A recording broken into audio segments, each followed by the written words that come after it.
Paramashivoham Om Nithyananda Paramashivoham Om Nithyananda Paramashivoham Om Nithyananda Paramashivoham Om Nithyananda Paramashivoham.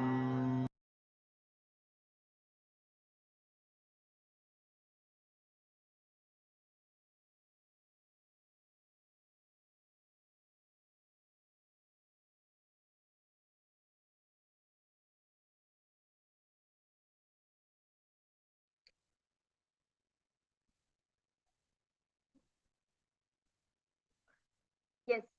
Nithyananda.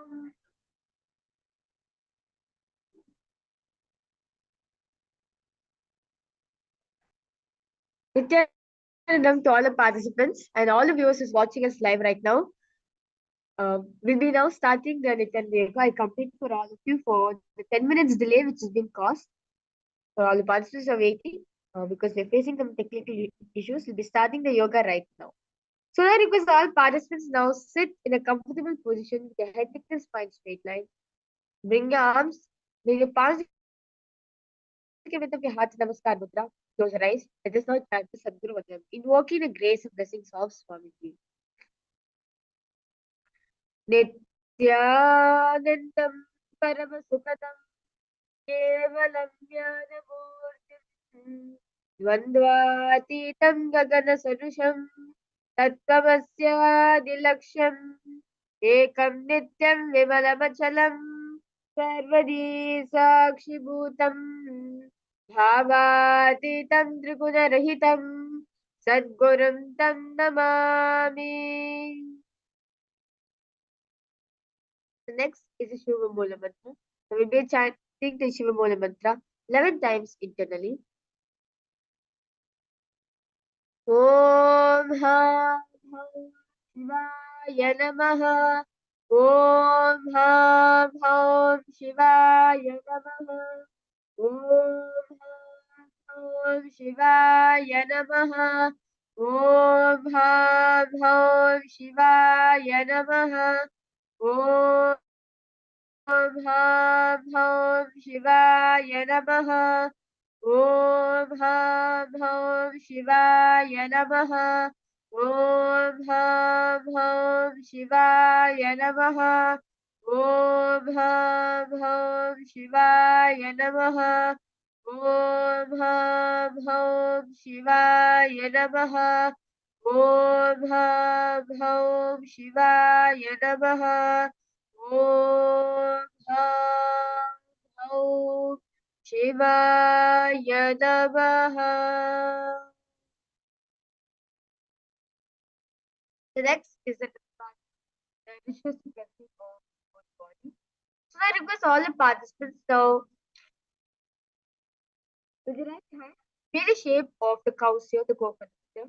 Pour with your water in the Panchapatra as the following mantras are being chanted. Drink the water that flows through the base of the palm internally. ॐ आत्मदत्तं शोधयामि स्वधा ॐ विद्यादत्तं शोधयामि स्वधा ॐ शिवदत्तं शोधयामि स्वधा. Wash your right hand with water from the Panchapatram.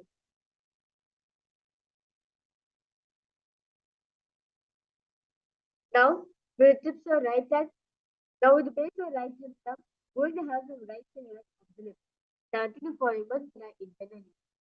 Om Ham Hridayaya Namaha. Wash your right hand.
Yes, we complete with all the participants for the interruption during the yoga. We had some technical glitch. We are completing for that.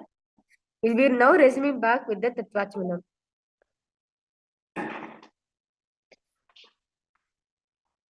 So now request all participants now. With your right hand, make the shape of a Kausya, the Gokarna Mudra. Pour an Uddanya of water from the Panchapatram and drink the water that flows to the base of the palm 3 times internally. Om Alpatattvam Shodayami Svadha. Om Vidyatattvam Shodayami Svadha. Om Shivatattvam Shodayami Svadha. Wash your right hand with water from the Panchapatram. Now, with the base of the right hand thumb, move the hand from left of the lips as a chanting following mantra internally. Om Ham Hridaya Namaha. Wash your right hand with water from the Panchapatram. Now, with the tips of right hand, index, middle, and ring finger touch above the upper lips and below the lower lips. Wash your right hand with water from the Panchapatram. Now, with the tips of right hand, index and thumb join together. Touch your right nostril, left nostril. With the tips of right and ring finger and thumb join together. Touch your right eye, right ear, left ear. Wash your right hand with water from the Panchapatram. Now, the base of right hand thumb and little finger touch the navel, right chest, left chest. The right hand fingertips together touch the top of the head, the right shoulder, left shoulder, and your heart center. The next is the Sankalpa. So now request all participants now place your right hand over the right palm and keep both the hands on the right eye and keep the Sankalpa Mudra till the end of the mantra.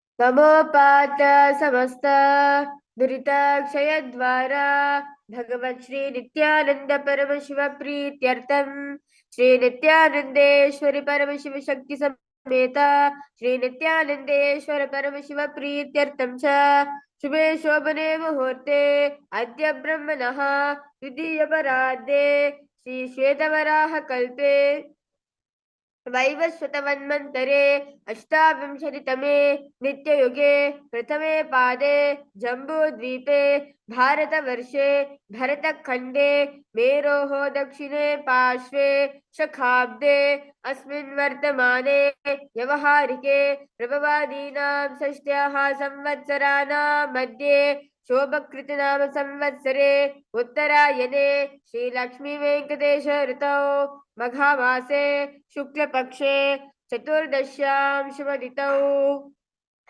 गुरुवासरयुक्तायां शुभनक्षत्र शुभयोग Shubhkaran एवं गुणविशेषण विशिष्टायाम् अस्यां शुभदितौ श्री कैलासोन्नतद्वादशान्त श्यामला पीठारूढ श्री मीनाक्षी सुंदरेश्वरा बिंदस्वरूप परशिवपुत्र रत्नकुमार गुरुवन्यतुल्यावतार श्री पार्वती स्तन्यपान लब्ध दिव्य ज्ञान विश्रुत सकल निगमागम सारभूत द्राविड वेद प्रवक्त्र श्रीमत् परम शिव करुणा समरिगण मुक्तामय चतुरश्रया गीयमान छत्त चामर श्री चिन्ह काहलादि समस्त बिरदावल्यलंकृत ज्ञान विज्ञान चक्रवर्ती सर्वजन संग सद्यो निर्वाण दीक्षा वयापवर्ग वर्ष विश्रान जीमूत परमत कल्प केसरी शैव सिद्धांत स्थापनाचार्य श्री राजाधिराज पांड्य महाराज गुरु श्रवण शाक्यादि महांधकार निवारण ज्ञान Bhanu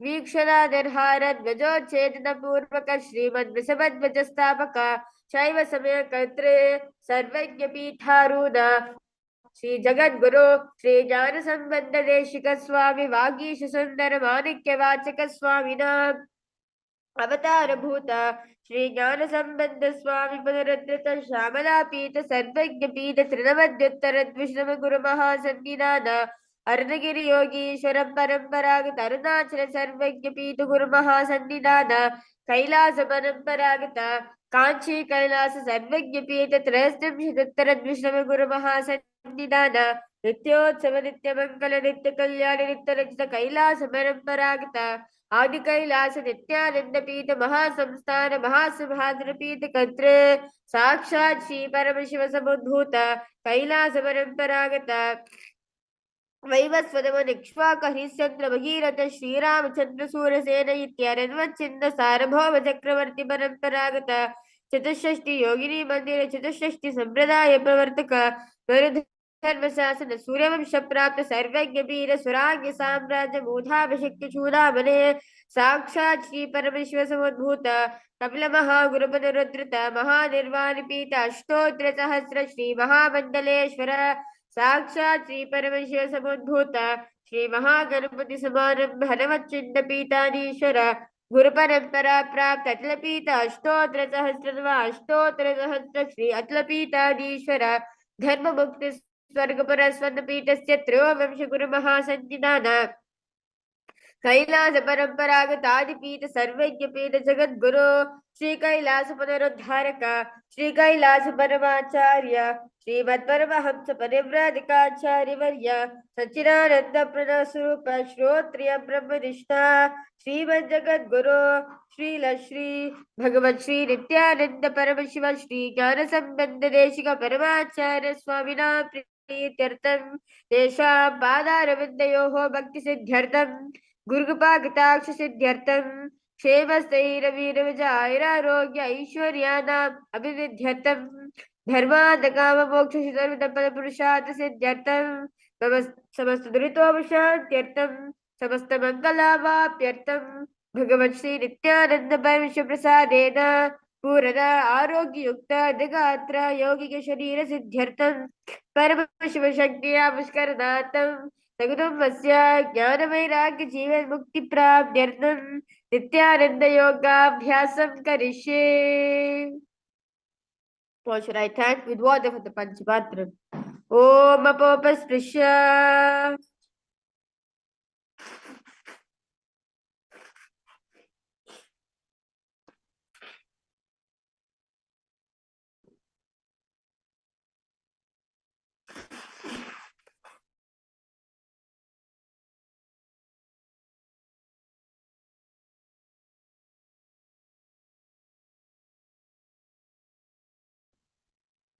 Yes.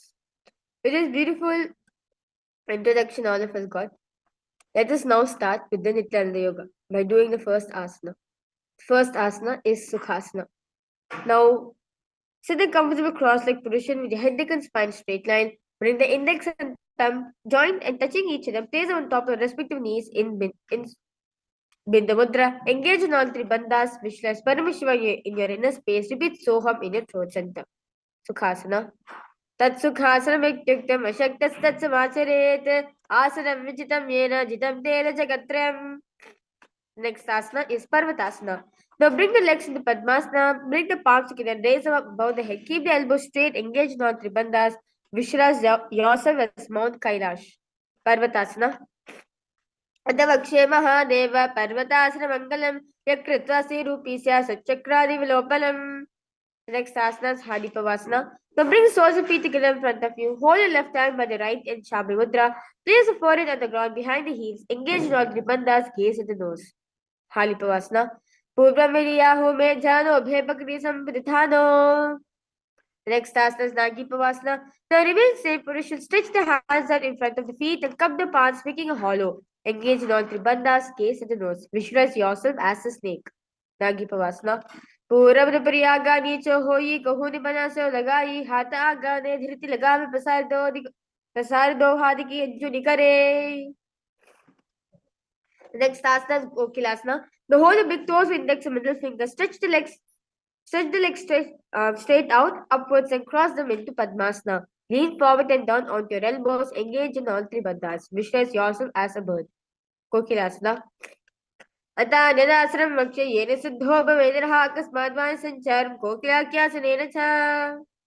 Next asana is Nithyananda. Now place one ankle on top of the opposite knee and hold the opposite elbows. Engage in all three bandhas. Rotate the arms in a circle manner in clockwise direction. Gaze at the nose. Nithyananda. Godabama Padikashima Ilisoya Dachana Kovarlo Taprikulipasamoya. Next asana is Gajasana. So place the hands onto the ground, lifting the hips up high, lower than the head and the chest, scooping the body forward and down again and again as you visualize yourself as an elephant. Gajasana. Nujjampadaagre bhoma kritva lambhi bhoya mastakagre nidhaya. The next asana is Rikshasana. Now remaining same position, starting to alter the between the raised legs as one go.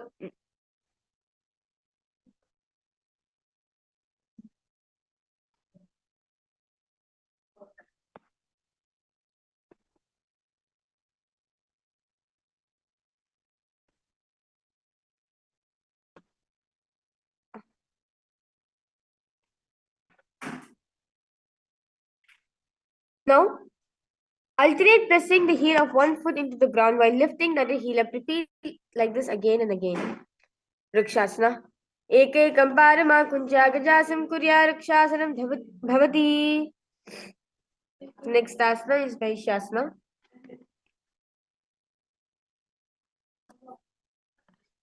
Now stand tall on the tips of the big toes on the ground. Now place the right hand. Now place both the hands of your index, middle, and ring finger on your heart in Hridaya Mudra. Visualize form engineering in this space. Engage in the Udhyana Bandha. Vaishasana. केशेन पादयुगलं भद्वा तिष्ठेर्धूमकः तव ईशावक्षे यकृत्वा सत्यवान् भवेत्. We will now entering into the first karana of the day, which is the Urdhva karana. Now stand with heels touching, toes facing outwards 45 degrees angle. Keep the knees bent and raise both the hands at the chest level, elbows parallel to the ground. Now twist one knee towards the center and raise it up, back and across the body to its original position. Simultaneously leg raises, follow the movement with the respective hand, raising it up and placing across the body. And repeat this on the other side.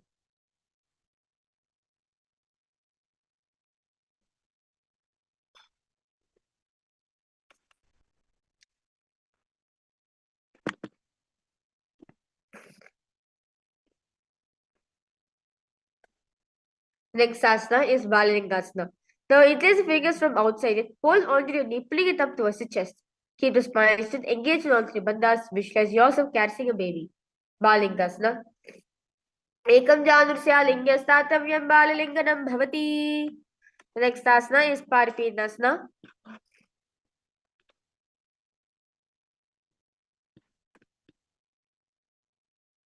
Now, take the 1/4 and put it behind towards the buttocks, holding it both the hands. Keep the head, neck, and spine straight and engage in all three bandhas. Visualize Swamiji in your inner space. Paripedasana. स्थित्वे कस्मिन् पादित्वे कराभ्यामेष्टेतनं पृष्ठे संस्थाप्य तेन पादपीडनमासनम्. The next asana is Natarajasana. The respective hand hold onto the sole of the foot from inside. Extend the opposite hand forward with index and thumb together. Simultaneously kick and pull the foot back up while leaning forward. Visualize Nataraja in your inner space. Natarajasana. उत्तानपादं क्राञ्चं च मरीचिं वीरभद्रकं त्रिराजं त्रिकोणं च सुप्ताङ्गुष्ठप्रसारणे. Let's now repeat Balalingasana on the other side. Balalingasana. Ekam janasya lingya statavyam balalinganam bhavati. Paripedasana. Stitve kasmin paditle karabhyam veshtiyetanam prishte samstapya tena paripedanamasana. Natarajasana on the other side. उत्तानपादं क्राञ्चं च मरीचिं वीरभद्रकं नटराजं त्रिकोणं च सुप्ताङ्गुष्ठप्रसारिणे. We will be entering into new karana, which is the Adhyarechita karana. Now sit in Narmadi, the half squatting position. Bring the right foot behind the other with the toes down and heels up. Now keep the left hand at the chest level. Extend the opposite arm out wide like a pendulum. Bring it back towards the chest in Karihasta. When the arm swings, move the fingers one by one inwards towards the palm, then outwards. Now place the right hand over the nose in Anchita karana. Uncross the ankles and repeat this on the other side.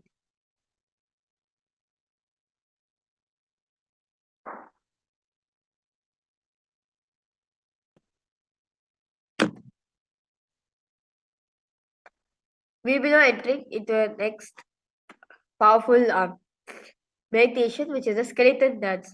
Now I request all participants to close your eyes.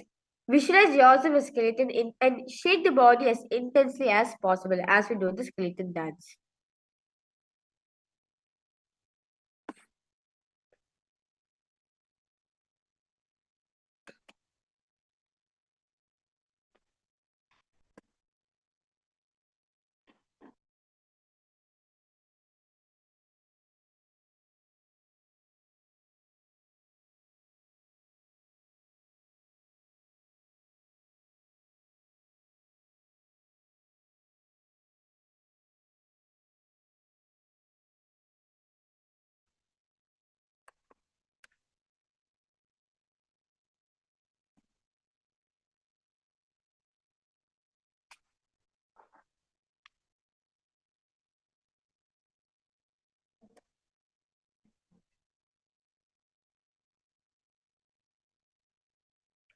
Relax yourself.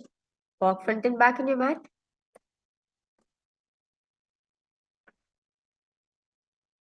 The next karana is the Sakati China karana. Now from Manamandi, bring the hands above the head with arms crossed, palms facing backwards. Move the hips to one side and simultaneously uncross the arms wide above the head. Come back to beginning position. Repeat this on the other side.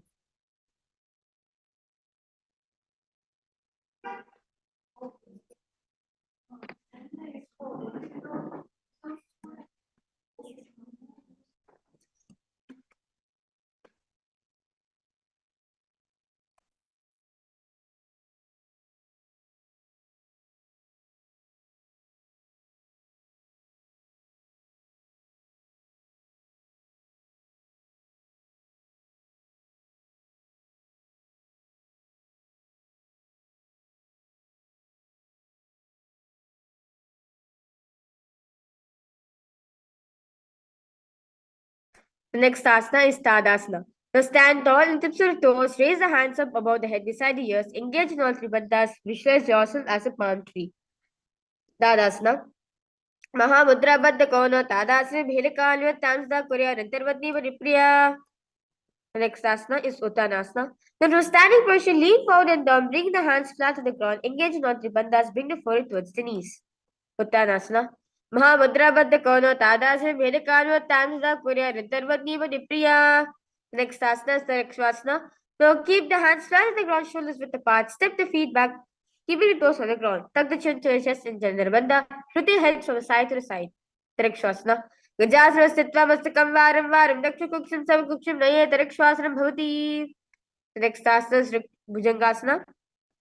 Lower the entire body down onto your stomach. Keep the toes pointing backwards. Keep the hand next to the chest. Raise the head up using the strength of the lower back muscles. Open the mouth wide. Inhale through the hollow of the throat. Bhujangasana. Angushnavi paryantam adho bhuma vinyaset. The next asana is Shashasana. Now, from tall plank position, alternate bring one knee towards the chest, then back and forth. Shashasana. Gajasana janadema kuncha varam varam kartavyam shasana bhavati. Next asana is Rathasana. Now, remain same pressure. Place one foot between the two hands. Simultaneously jump one foot back and bring the other foot in between the two hands, alternating this again and again. Rathasana. Gajasya संस्थितो एकैकं पादपुरोमाकिरे भ्रामित्वा कर्तव्यं यथासनं भवति. Next asana is Virabhadrasana. Now keep one foot flat on the ground, toes pointed outward, knee bent at 90 degrees angle.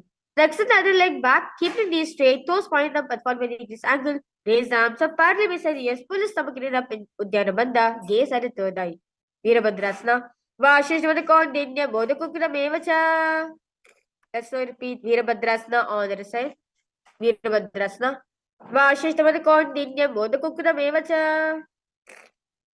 The next asana is Vrikshasana. The stand tall, bring one foot to the inner thigh, bring palms in front of your heart, raise them up above the head, keep the elbows straight. Pull the stomach in and up into Dhanabandha, gaze forward. Vrikshasana. Mama Ramula Desicha Yamim Padam Nidhayatu. Next asana is Gurudasana. Now from stand tall, place one foot at the opposite hip, bring palms in front of your heart center, keep the standing leg as if like a rod. Gurudasana. Gurudasana Mavakshe Nithyananda Rumbhavi.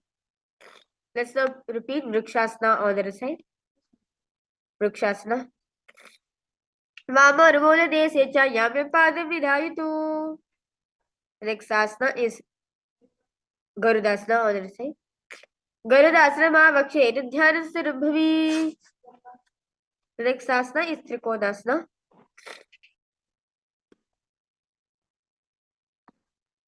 Now stand and step one leg far back. Keep front toes pointing out forward and back toes facing sideways.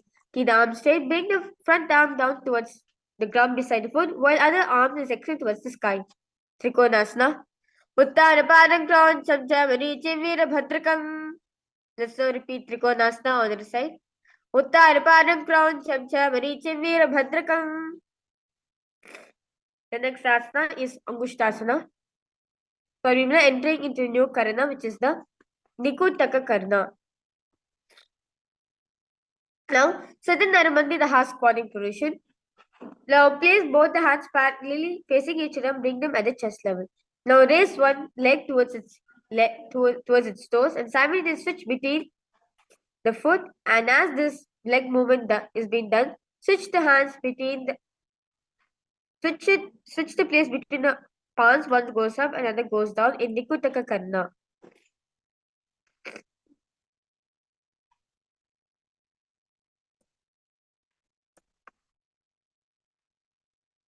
The next asana is Angushtasana. Now lower on tips of the toes, place perineum on back of the heels. Keep the spine, keep the knees together. Palms in front of your heart and Namaskar Mudra. Angushtasana. Kabanda asana Tyahu, Gorakshasana Mevacha. The next asana is Saurasana. Now from the tips of the toes, extend one leg straight out, heel down and toes up. Keep fingers down on the ground by the sides, palms facing forward.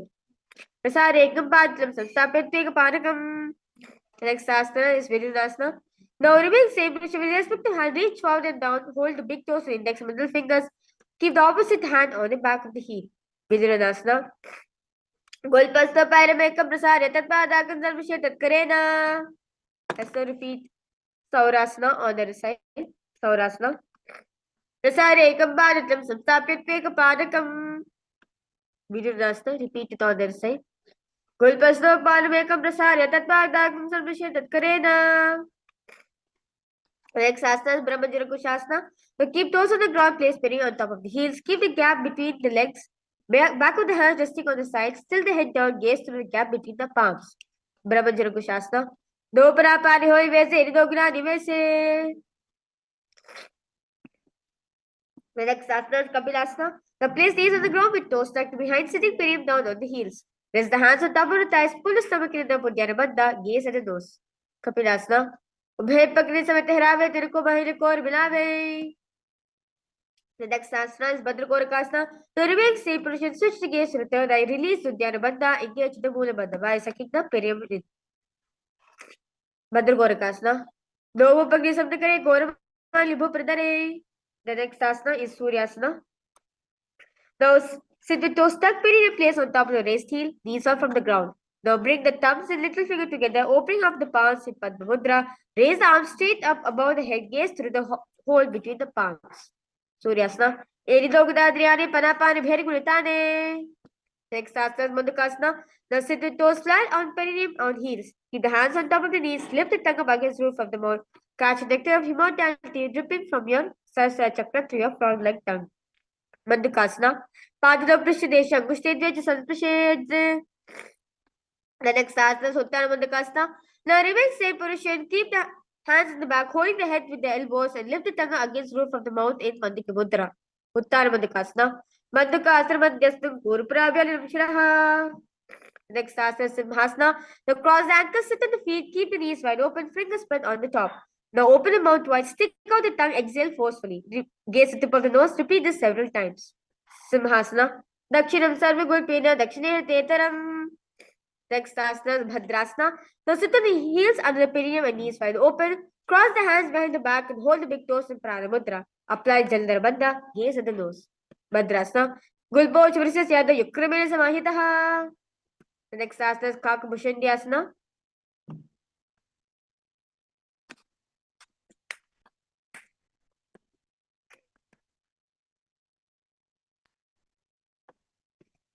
Now, squat and keep feet flat on the ground and knees open wide. Bring arms in and around the back and interlace the fingers behind in Parishamudra. Gaze at the nose. Visualize yourself as a crow. Kakabhushandhyasana. Pratame Vese Kurutane Do Hath Bhagavachane. The next asana is Kanipavasana. Now place palms to the floor, shoulders width apart. Bring the knees on back of the arms towards the armpits. Lean the chin forward and down. Gaze ahead. Kanipavasana. Asra Kaugna Ashi Dushta Hoi To Achi Hohi. Next asana is Kapalyasana. Now place hands on the ground, shoulders width apart. Bring top of the head on the ground, forming a triangle between the hands and the head. Now bring the knees on the elbows, hips over the shoulders, straighten the legs up, gaze at the nose. Kapalyasana. Sisha Dharti Teki Pagumiliva Ucha Gukare. Slowly relax yourself. The next asana is Parsvamayurasana. Now, squat and toes with legs together. Twist the body and place both the hands to one side. Align the elbows with one knee and hip. Lean onto the arms and balance. Extend the legs to the side. Gaze at the third eye. Parsvamayurasana. Mayurabdanda Vat Kuryan Mayurabdanda Namakam. Let's now repeat Parshamayurasana on the other side. Parshamayurasana. Mayuram Dandavat Kuryan Mayuram Dandanamakam. The next asana is Bhairaganathasana. Now place both the hands on the shoulders. Place both the hands on the ground, shoulders width apart. Stretch the legs back straight into Tarakshasana plank position. Step one foot outside of the respective shoulder. Bring in the foot between the hands, gaze at the third eye. Bhairaganathasana. Asana Kaugna Piti Jai. Let's now repeat Bhairaganathasana on the other side. Asana Kaugna Piti Jai. Next asana is Unmukha Then from Tarakshasana tank position, place forearms on the ground, walk the feet forward, bring the hip, raising the hips, lift the chest and head up, gaze at the third eye. Unmukha Bhunyasthajanini Hasto Chirasparam Vamakam. Next asana is Vashishtasana. Then from Tarakshasana plank position, rotate the body to one hand, raise the opposite hand up. Keep the balanced hand directly beneath the shoulder, raise the hips and gaze towards the sky. Vashishtasana. Uda Kukurva Shishta Vanichi Haramatsikam. Let's now repeat Vashishtasana on the side. Uda Kukurva Shishta Vanichi Haramatsikam. The next asana is Anjani Asana. Now sit the legs stretched, toes pointed up, bring the hands under the butt, palms facing up.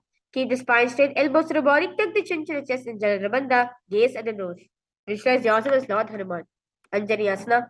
Do karki ubhate ni korvai libele bheli. The next asana is Paschimottanasana.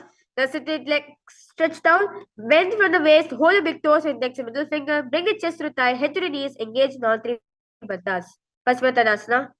Janu Parila Tantu Paschimamtar Mujte Kena Prakarena Sukamdaran Jaite.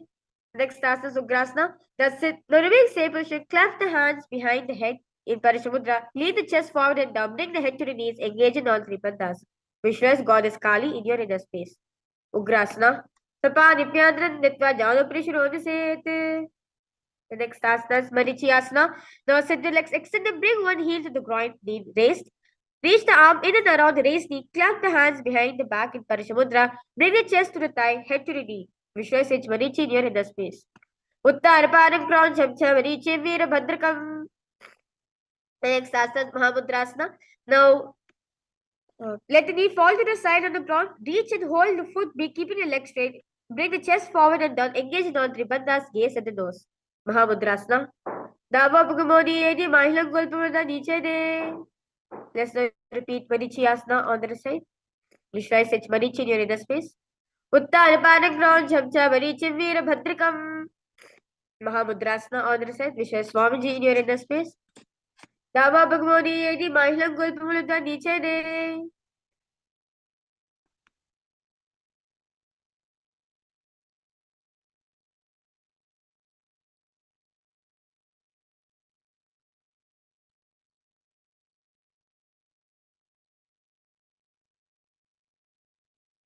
The next asana is Bhadrasana 2. Now sit and bring soles of feet together with heels close to the perineum. Keep knees wide open. Hold the feet firmly. Maintain a straight spine. Gaze at the nose. Bhadrasana 2. Gulpo Durasya Sivanyapa Shokshipet. The next asana is Golipavasana. Now from Bhadrasana, extend feet away from the body. Keep the toes together, heels apart. Knees wide open. Place the hands in respective knees. Tuck the chin to the chest. Gaze at the nose. Golipavasana. Purva Charva Choka Soi Vahivya Kichi Soi. The next asana is Jodi Asana. Now sitting, keep soles of feet together, heels close to the perineum. Hold the soles of feet, lean forward and down. Bring the forehead to the feet, gaze at the nose. Jodi Asana. Do pagati sabdi kare, edumeri keding gadare. The next asana is Biriki Pavasana. Now remain same position, lean forward and down. Extend the hands out wide, palms down on the ground. Bring the forehead to the ground behind the heels, gaze at the nose. Purapakatali Sampurishori Edimini Rashi. Next asana is Siddha Samani Asana. Now remain same position, bring the arms below the shin, extend it out, keep the palms up. Bring the forehead to the ground above the feet, bring toes near the throat, gaze at the nose. Siddha Samani Asana.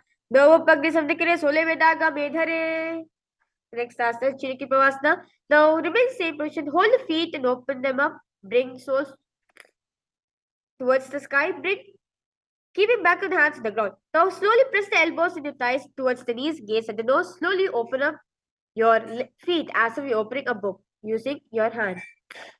The next asana is Sarpa Chokasana. Now remain in the leg same position. Place the hands on the knees, gently press them to the down. Pull the stomach in and up, Uddiyana Bandha. Gaze at the third eye. Charpana Chokasana. दो पगले समझ करे आगाम लेके जा रहे पसारे. The next asana is Bhairavasana.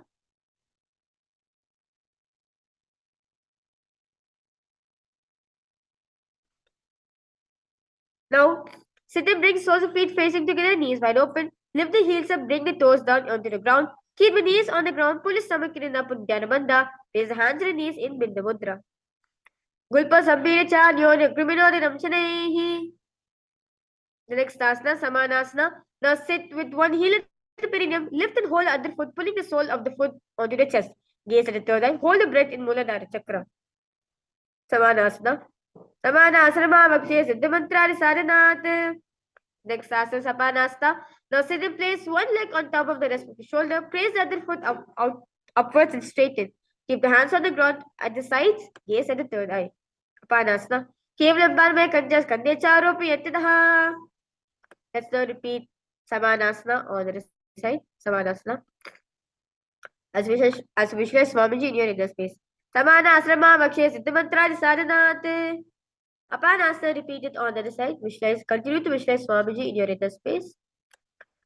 Kevalam Parve Kanjas Kande Charopi Yatadaha. The next asana is Gobakasana. The sit and cross one leg over the other, align the knees at the center of the body. With the feet by opposite hip, place both the hands on top of the second knees, gaze at the nose. Visualize the face of a cow. Gobakasana. Samyak Dakshina Galpanto Pishtapashya Yochit. The next asana is Anushasana 1. Now from Gobakasana position, hold the big toes, index and middle fingers in Pranamudra. Relax the shoulders, pull the stomach in and up in Uddiyana Bandha. Gaze at the nose. Anushasana 2. दक्षिण गोद नीचे उतारने वामता के ऊपर आने. Next asana is Anushasana 2. Now remain same position. Interlace the fingers behind the back, lean forward and down. Bring the chin over the knees, touch the nose to the ground, gaze at the nose. Jivana Goda ki sandhi, Vridava Goda ki sandhi, Mila Irashe.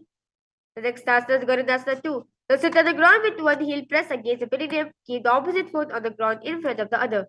Keep the spine tall, chest out, hands on the respective knees, gaze at the nose. Dava Bhagwani Edi Mahilam Gulpamulada Niche. Next asana is Naradasana. Now sit in place, perineum on top of the heel and with the top of the foot flat on the ground.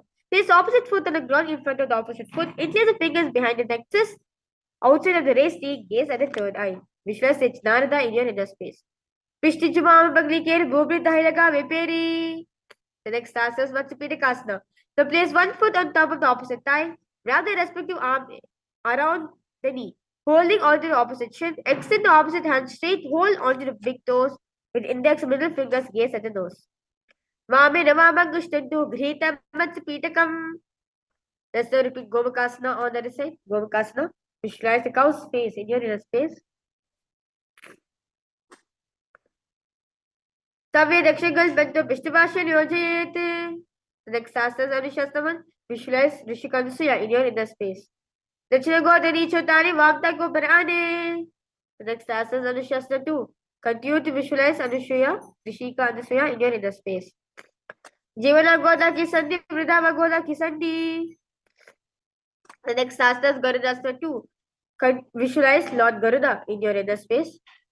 Davo Pukmoni Edi Mahilam Gulpamulada Niche De. The next asana is Naradasana. Visualize Sage Narada in your inner space. Gaze at the third eye. Pishti Jubava Bagli Keri Gobita Hilaga Viperi. Next asana is Matsupidikasana. Visualize the fish avatar of Mahavishnu in your inner space. Vame Ravama Gushtantu Grita Matsupidikam. The next asana is Matsyendrasana. Now place one foot on top of the opposite thigh. Place opposite foot on the ground on far side of the opposite thigh. Twist and bring elbow outside of the raised knee. Keep the arms raised by the neck. Turn the head back, gaze at the third eye. Matsyendrasana. Udaram Masima Basing Kritva Tishti Yatinaha. The next asana is Gupasana. Now twist and bring the elbow outside of the raised knee. Extend the hand down to the forehead. Bringing the opposite hand in the respective ear. Turn the head back, gaze at the third eye. Visualize yourself as a camel. Asana Kaugiro Jo Lo Jaye. The next asana is Matsyendrasana 2. Now, extend the hand onto the foot. Keep the opposite hand on the ground behind. Turn the head back, gaze at the third eye. Vashendra Petam Jidra Priti Jadra Pradeep Pajaruk Mandala Kandanastram. Let's now repeat Matsyendrasana 1 on the other side. Visualize sage Matsyendra Natha in your inner space. Udaram Paschima Basam Kritva Tistri Yadinaha. Kubasana. Visualize yourself as a camel. Asa Kavujo Lojaye. Matsyendrasana 2. Visualize sage Matsyendra Natha in your inner space. Matsyendra Pitam Jadra Pradeep Pajaruk Mandala Kandanastram. The next asana is Padmasana. Now sit and place feet on top of the opposite thighs. Place palms on the respective knees. Engage on Tripandas, gaze at the nose. Padmasana. Asanam Nivinam Proktam Padma Vajra Samtata. The next asana is Padmasana 2. Now remain same pressure. Cross the arms, hold onto toes with index and middle fingers in Pranamudra. Gaze at the nose.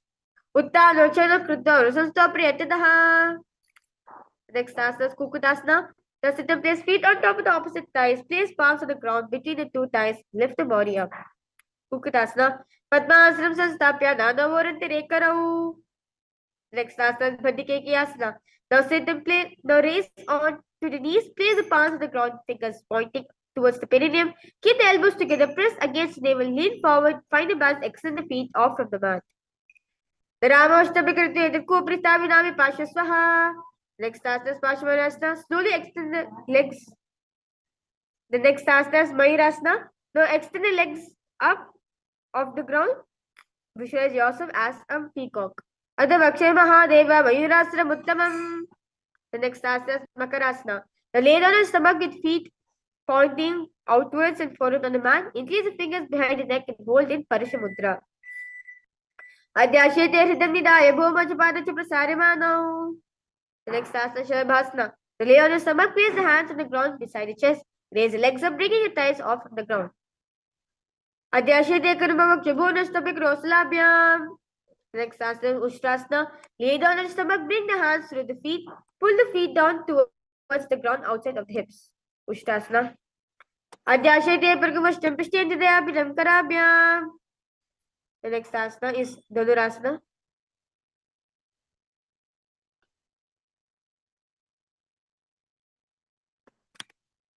Now lay down on the stomach, bring the hands to the feet, kick the legs back and up, and simultaneously pull the feet towards the sky. Lift the chest up from the ground, raise the head up, gaze at the third eye. Visualize yourself as Lord Paramashiva's bow. Dhanurasana. Prasarabhavadhanurapa Karocha Prashtena Parayukmam.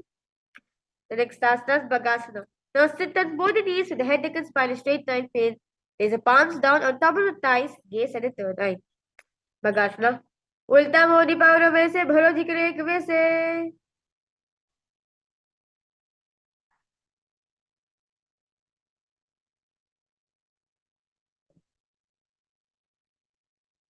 The next asana is Gohi Asana.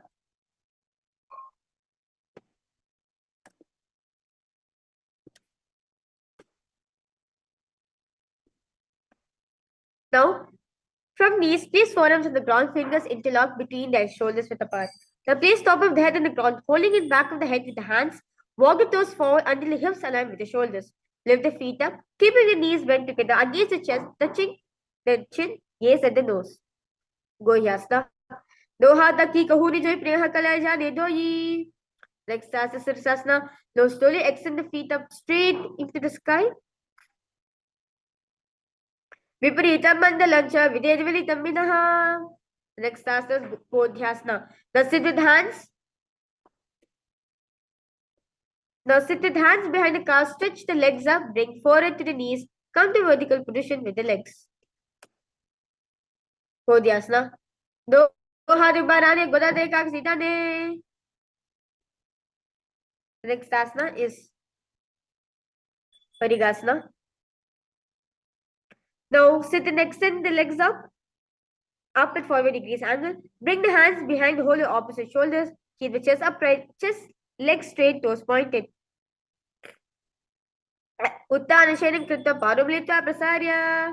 The next asana is Naukasana. Remain same position. Keep the elbows, palms down on the ground. Visualize yourself as a boat.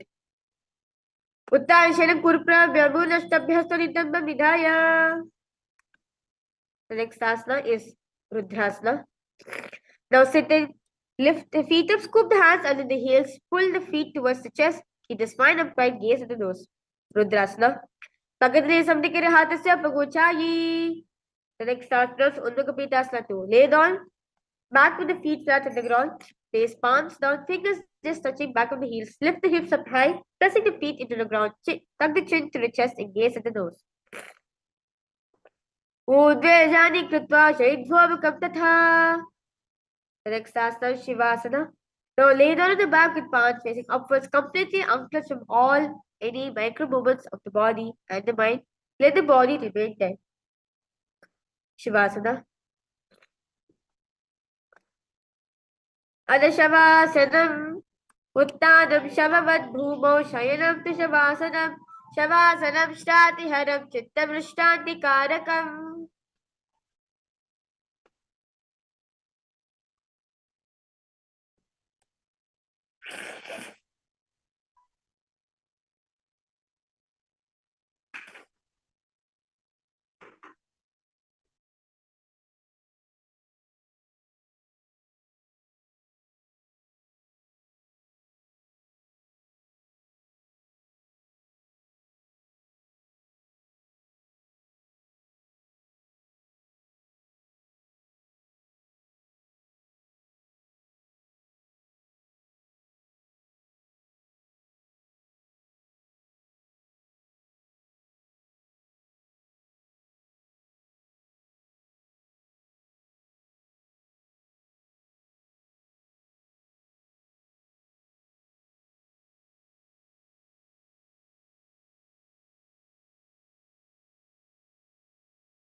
Paramashivoham. Om Nithyananda. Paramashivoham. Om Nithyananda. Paramashivoham. Om Nithyananda. Paramashivoham. Om Nithyananda. Paramashivoham. Om Nithyananda. Paramashivoham. Om Nithyananda.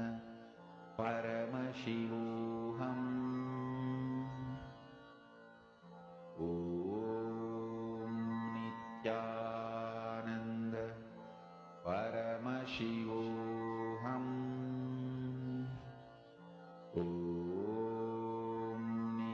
Start with your toes and your palms and raise yourself to a comfortable seated position.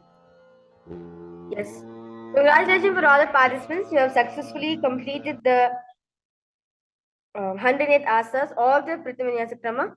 We'll be now giving a break for all the participants. You can now freshen up yourself, drink some water, use a restroom as we now get ready to do the 208 asanas of the Prithvinyasa Krama.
Yes.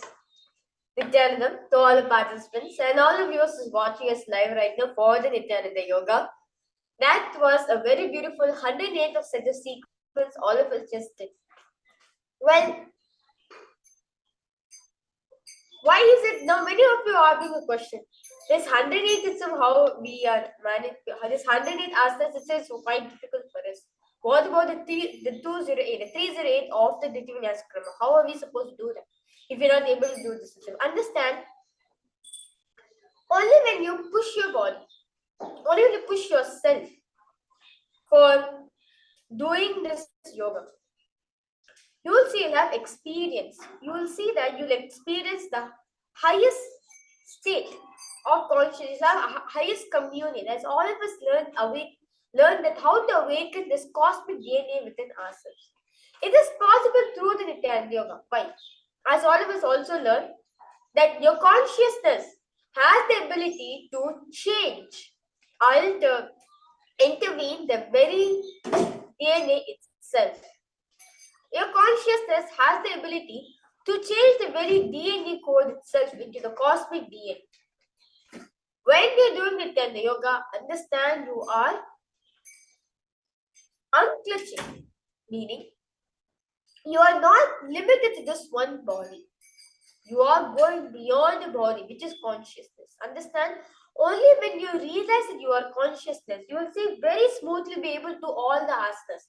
As long as if you think your identity, that I am this body which I'm carrying right now.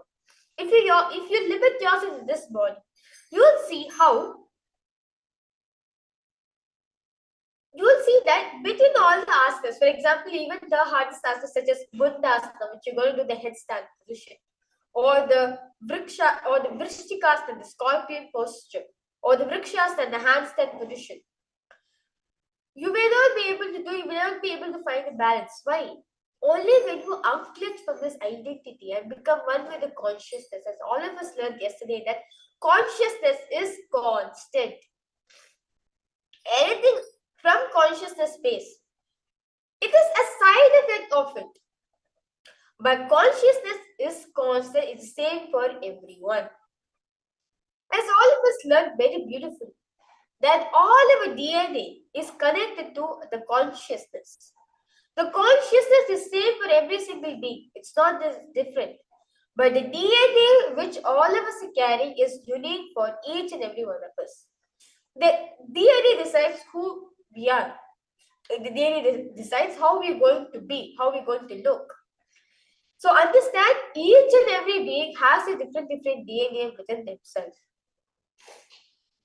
For example, let's take electricity. From the powerhouse, you are paying to the powerhouse and the electricity has been transmitted to each and every houses.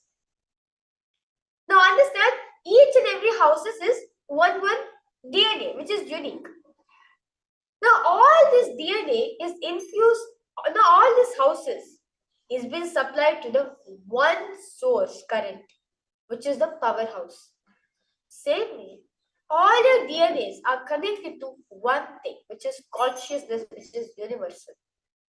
This consciousness is constant, and when we are experiencing yoga, understand whether we are doing the Nithyananda yoga, you are experiencing that you are consciousness, where you're not this body, where you're beyond this body.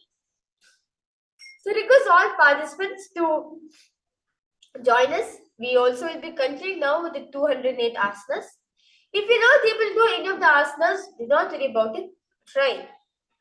Try again and again and again. As Swamiji says, only when we make yoga, only when we make what you do as a lifestyle for us, we'll experience success in that field. Only when you make yoga as a habit thing, as part of your very own lifestyle, you will see that you'll experience success in that field.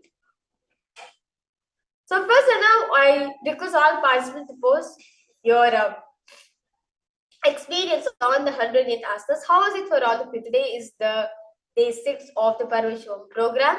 You'll be learning that you're not just limited to this one body alone.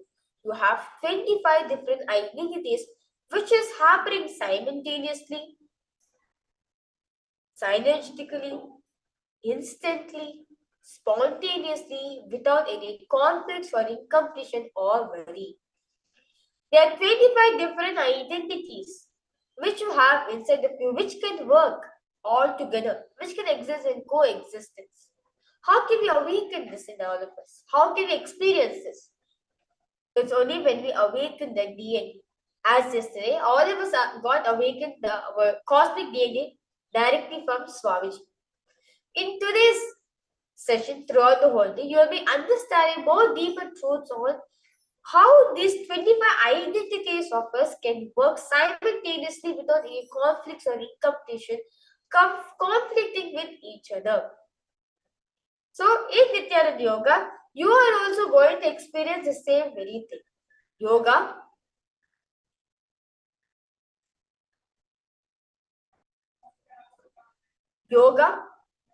also helps you to experience the highest state of consciousness. It was very beautifully that we discussed yesterday that for us to achieve the space of enlightenment, we only need two things. One is the yogic body and the Vedic mind.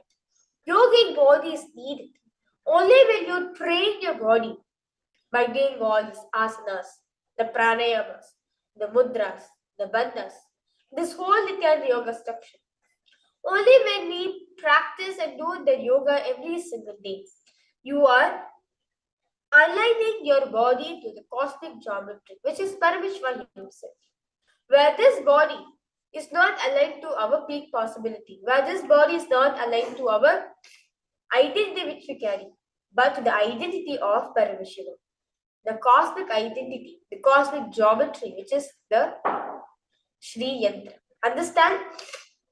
When your body gets aligned to the cosmic geometry, which is consciousness, tremendous possibility starts manifesting for all of you.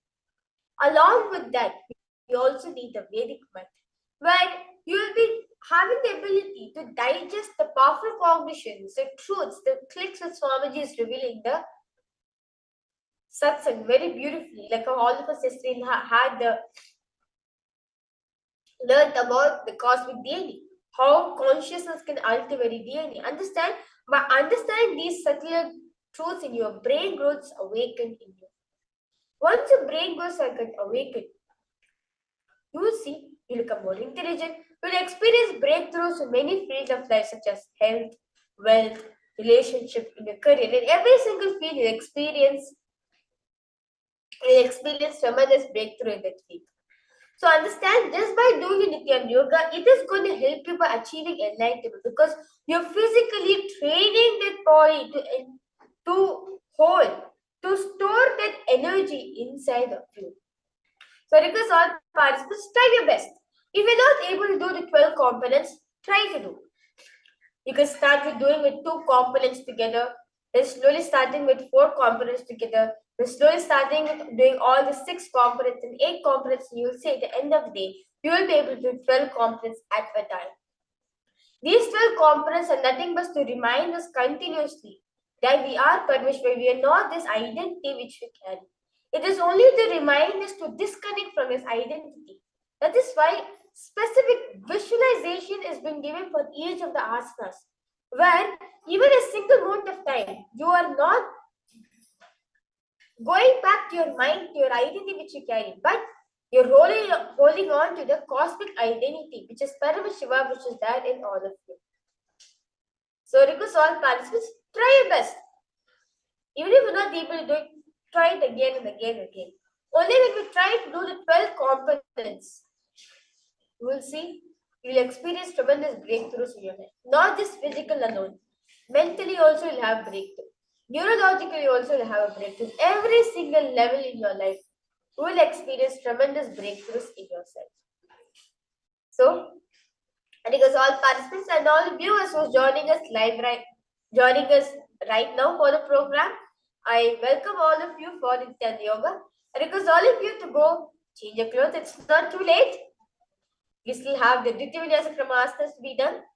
Because all of you to change your clothes, set up your yoga mats, and settle down in your yoga mats. As we'll be continuing, we'll be resuming back the Nithyananda shortly. So, because all participants now settle down in your mats, as we'll be resuming, make sure you have water next to you and weights, as weights is one of the 12 components, and water is to cool your whole system. So request all participants now to get these items along with you. And also, yantra, Swamiji also beautifully gives the yantra. What is the yantra you should keep, so that you align yourself to the cosmic geometry?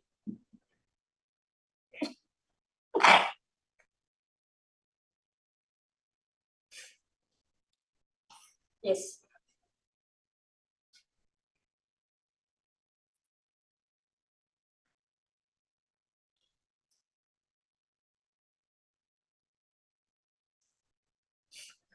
Yes. I'm sorry for that. So, the yantra. The type of yantra you should be kept in front of all the participants. Swamiji says very beautiful. For the yoga, you should be having the Shri yantra, meaning the Shri chakra. The Shri chakra is the geometry, is the cosmic geometry. When we align ourselves to it, you will see your whole brain, your whole body rewires. This is Swamiji says, when you meditate on the Shri chakras, it has the ability to rewire your brain itself. Why? Shri chakra is so powerful. It's a direct representation of Paramashiva and Paramashiva Shakti himself. When you meditate on the Shri chakra, your whole body gets aligned. Your whole body aligns itself, raises itself to higher states of consciousness. as all of us learned, that the highest state of consciousness is the Turyatita. Once we do the 12 components, have this 12, once we have assign to this 12 components, immediately from the waking state, you will raise yourself to the Turyatita, the blissful state which all of us are waiting to experience in our life.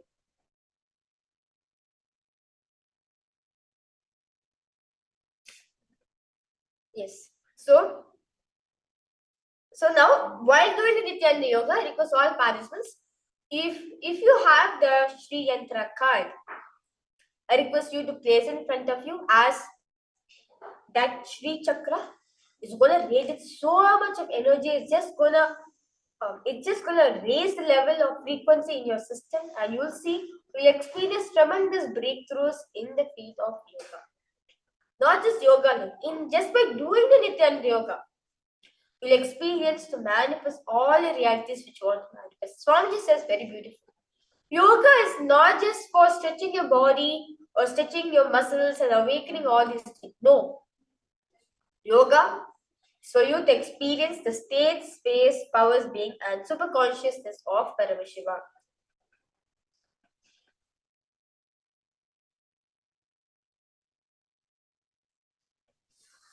Yes, I'm completing for them. Sorry for that.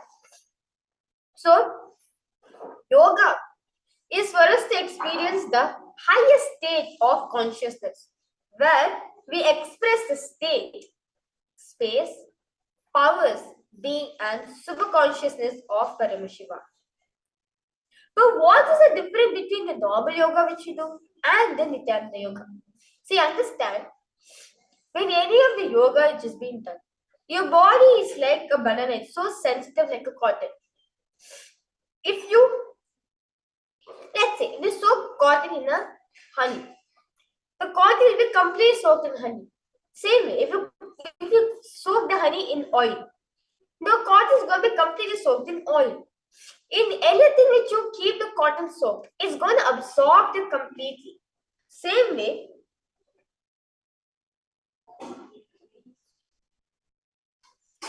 yes. Same way, when you are doing the Nithyananda Yoga, your body is like a cotton. When you infuse yourself with all the japas, the visualization, the Shastra Pramana, the Sanskrit chanting, the visualizations, the asana, the mudra, the yantra, the avarana, all this thing is going to take effect because all these things radiates energy.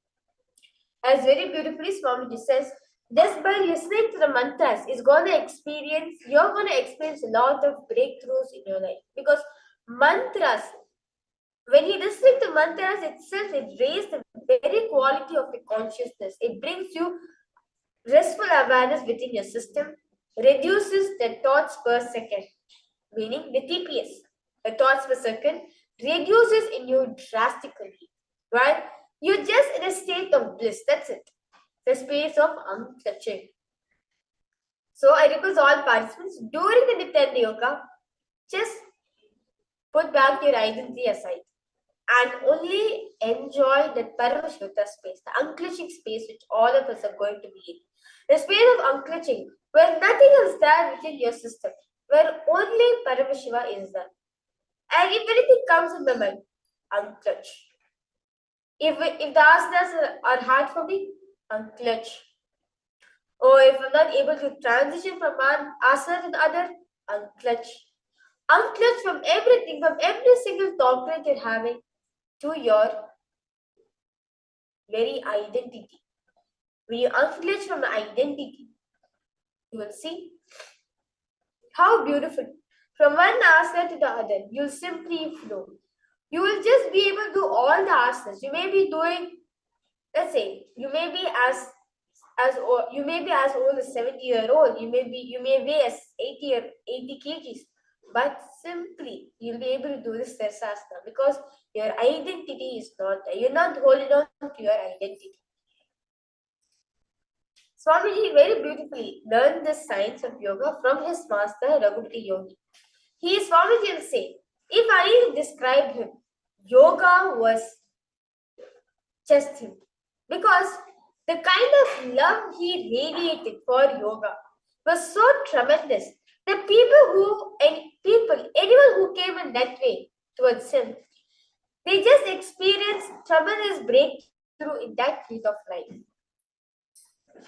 To give an example, when Swamiji was born, when Swamiji was 3 years old, Raghupati Yogi will train Swamiji's body very hard by doing all these asanas, by doing this 12 components actually. And at the same time, I still remember one beautifully Swamiji said that his master Raghupati Yogi will tell Swamiji to climb all the Kritika Mandapam. You mean the pillars, which is there in the one specific Mandapam, where that Mandapam is dedicated to Arunachaleshwara. This Kritika Mandapam is almost like a garden house for temple. So that's where all the flowers are being tied and offered for Paramashiva. So that's the garden area. And also it is also the yoga area for Swamiji. So in Kritika Mandapam, there will be so many pillars over there. Raghupati Yogi will tell Swamiji, go, climb on this tree now. Climb on this pillar right now without using your hands and your legs. How is this possible? To climb a pillar without using the support of your hands and your legs. Well, it is possible. Swamiji has done it in this life. Why? Because he has completely unclutched himself from this very identity. When you unclutch yourself from your very identity, you will see you will be simply able to all asanas in any asanas ever. Whoever can be changed, whoever they want, they can challenge towards you. You just need to remind yourself not to hold on to your identity.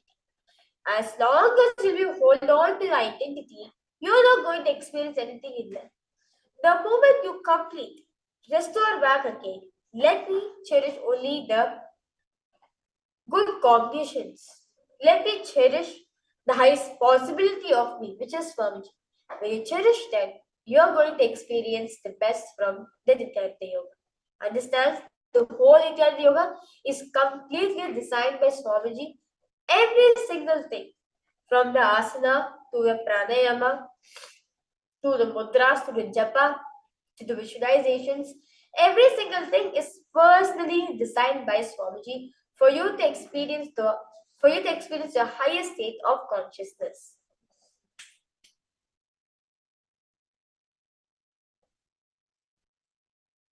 So, with this beautiful understanding, request all participants to post if any questions, any doubts you have, please feel free.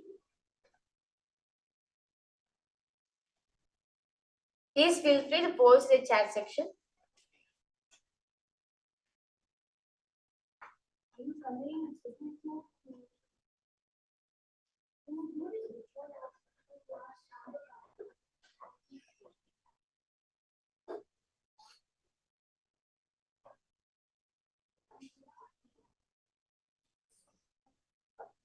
So, request all participants. So, the 12 components for which we are doing is the asanas, which all of us are going to do, the pranayama, the various different breathing techniques, different breathing patterns, the bantas, the different knocks, which all of us are just experienced, the mudras, different hand gestures,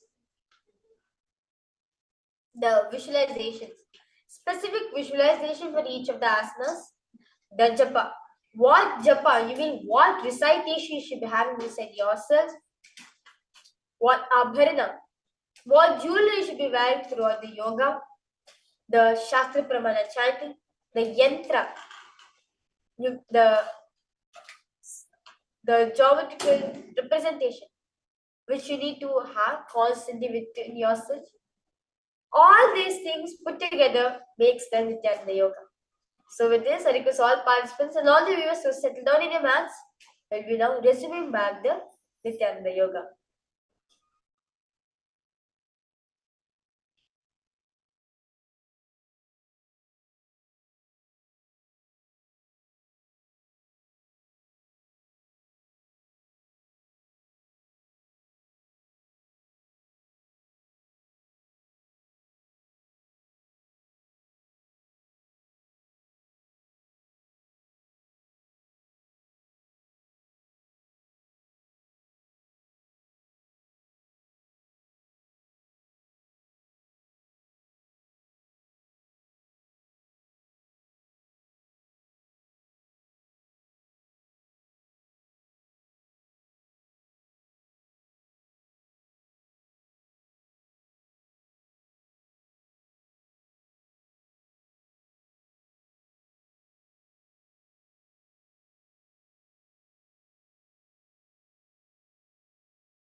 Yes.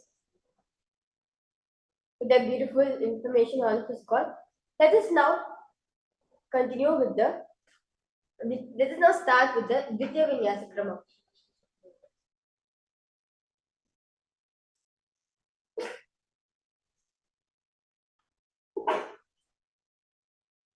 The first asana in Dvitiya Vinyasa Krama is Siddhasana Nishtasana. Now sit in posture that brings ease to your physical and mental space. Bring down index and thumb touching each other in the Bindu Mudra. You can place them anywhere you want. Visualize Swamiji in your inner space. Siddhasana Nishtasana.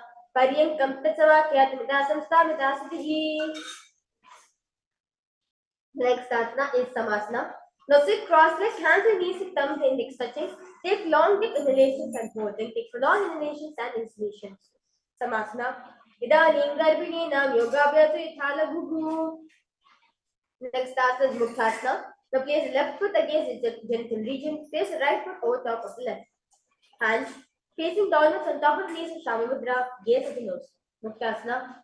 Repeat Yasivanim Sukshman Dakshinezar Gulpataha. The next asana is Siddhasana. Now make it same position as Muktasana. Switch the gaze to the third eye. Siddhasana. Sthanam Chendriya Chalkisha Prasham Bhuvarantaram.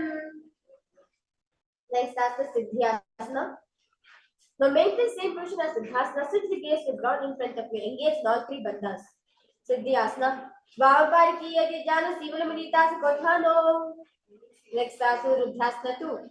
Now keep the legs in the same position. Rotate the hands on top of knees to the Bindu Mudra. Switch the gaze to the third eye. Vamacharna Palidacharaki Kitikiyasa Vidake. Next asana is Sartidinasana. Now maintain the same position Rudrasana. Switch the gaze at the nose. Sartidinasana. Asana Kaugravana Ki Chanchara Tamita. Next asana is Siddhasana 2. Now maintain one heel on top of the other. Bring the hands to the navel, cupping one paw both are there, resembling lotus flower in Samkata Mudra. Vrishikaya Samasilaha Siddhasana Mudiratam. Next asana is Bandha Yoni Asana. Now maintain one heel on top of the other, little fingers beneath the bottom lip, big fingers above the upper lip, middle fingers closing the nostrils, right index finger over the eyes and thumbs closing the ears in Shanmukhi Mudra. Yatra Matyavaha Deva Bandha Yona Sneshanau. Next asana is Virasana. Now place one foot on thigh and other foot on the opposite thigh. Thumbs and index touching each other, place on top of the knees. Virasana. Etat Padamate Kasme Vinyasori Satsitaha. Next asana is Balukasana. Now left heel on the right side into organ toes under the thighs. Right foot on left thigh toes by the knees. Hands and knees, thumbs and index touching each other, gaze at the nose. Valikasana. Dava Bhagli Bhagli Puni Joya.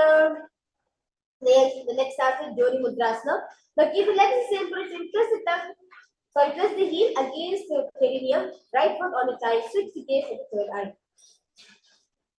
Bhavariki Bhagli Janhima Mekori. Next asana is Joni Asana.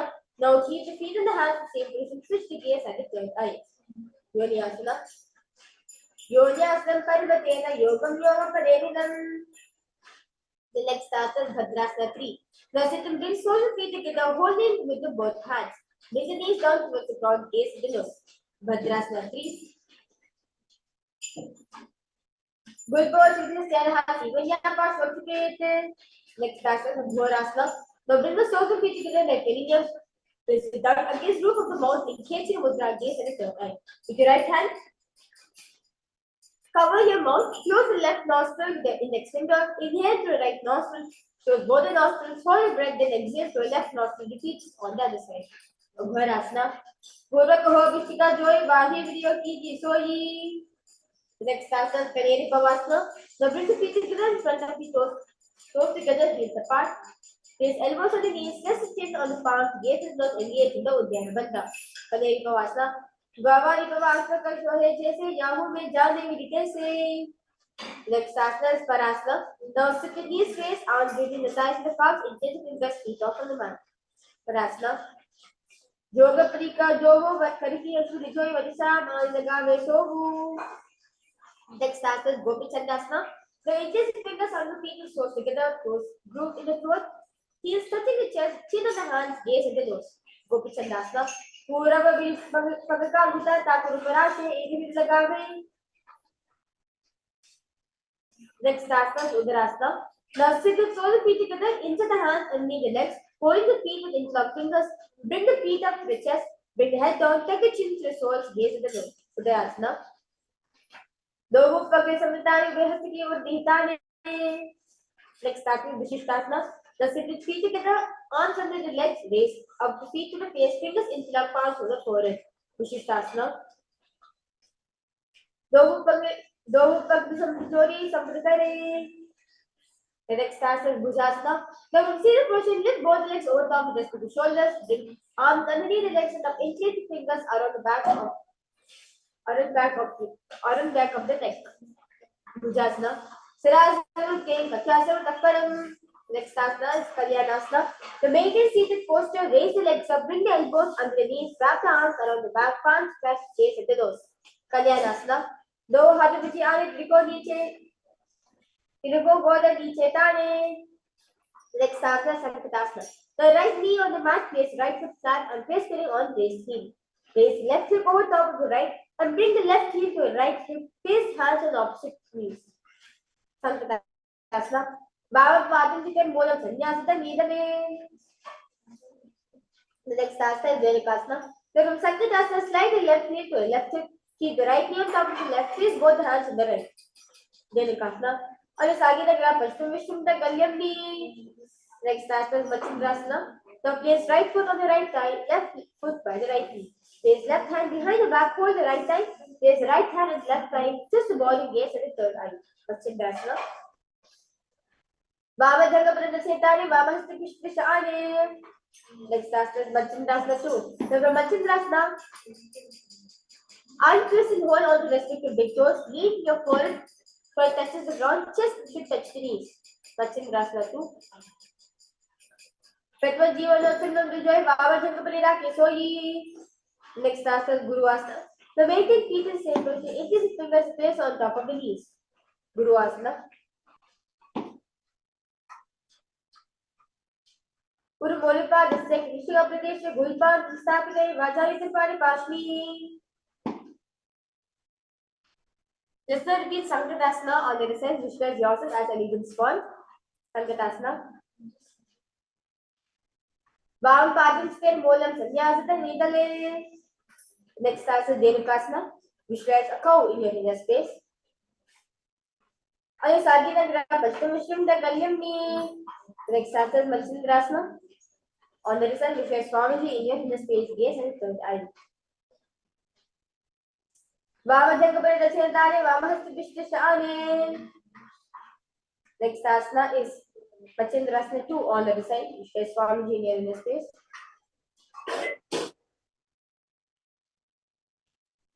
Petava Jivanothanam Joy, Vama Jagabara Kesoi. Next asana is Guru Asana. Visualize Swamiji in your inner space. Inches fingers place on top of the knees.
The next asana is Guru Asana.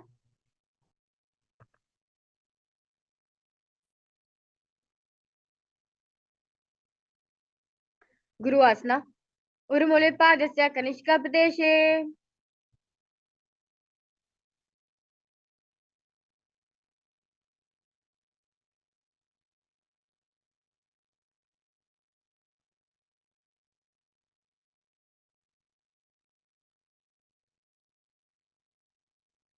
The next asana is Ashvasana.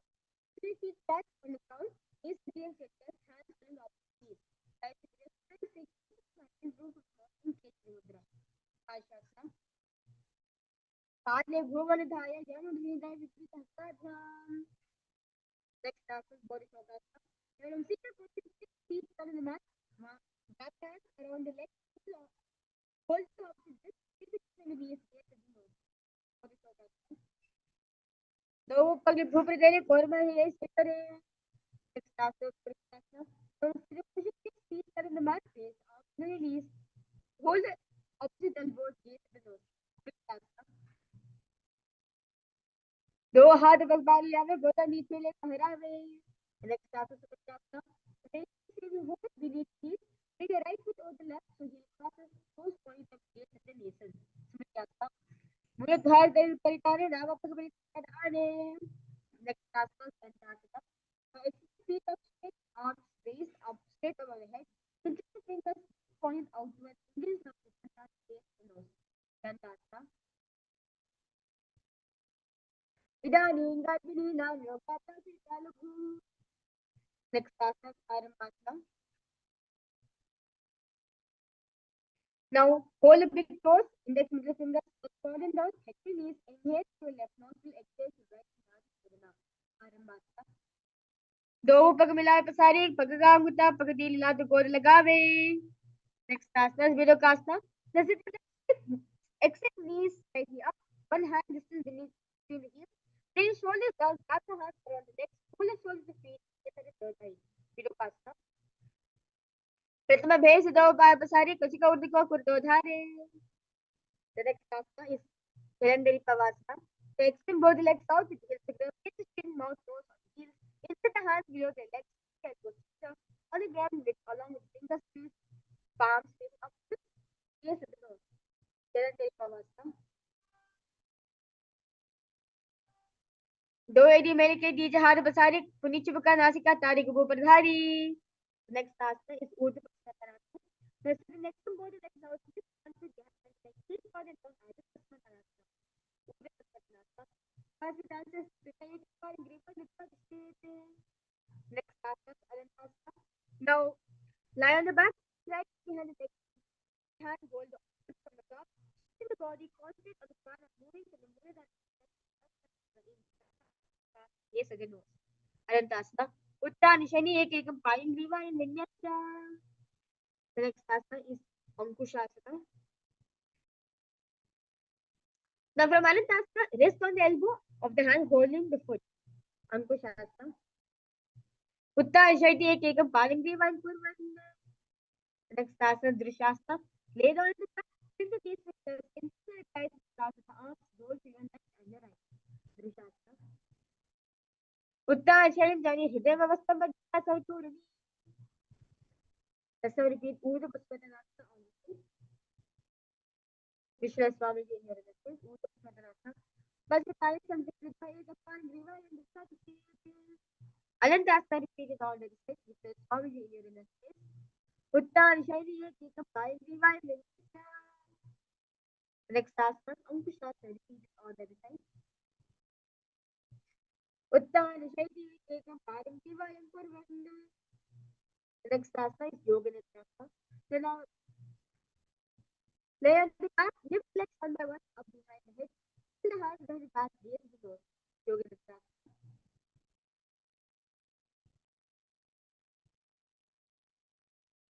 Padabhyam se Hastabhyam se Vachana. The next asana is Paramashivoham. Now while lay on the legs towards the head, up the hands around the legs and shift fingers behind the neck, gaze at the nose. Paramashivoham. प्रथम सूर्य सोवे प्रभुचे आगने. Next asana is Kochasana. Lay on the back, east with the toes facing up.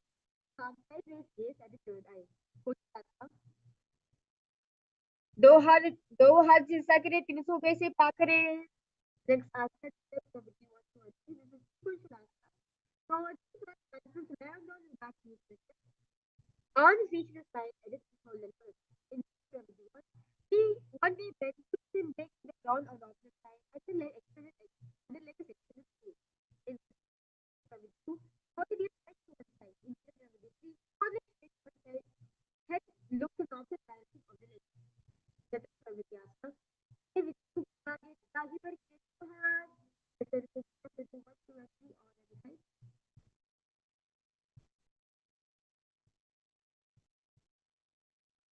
पर विद्युत की बात है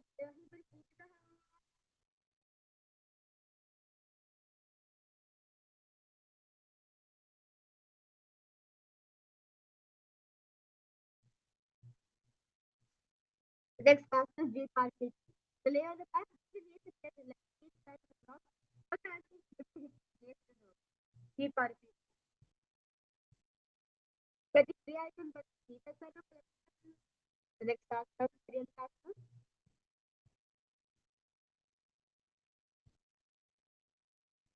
The layer of the back is the side of the back. Bring out to the head side the hand start the back is falling to its feet, lift the body off from the ground. Wearing task. The next task is what task. The layer is with the hand on the shoulder, the head is emotion. What task? क्या वर्षन संस्था पे Johnny Smita को India next task is different left side raise his elbows hands and below head is back the board and raise up face good breathe भूतले यशस्वी व्यक्ती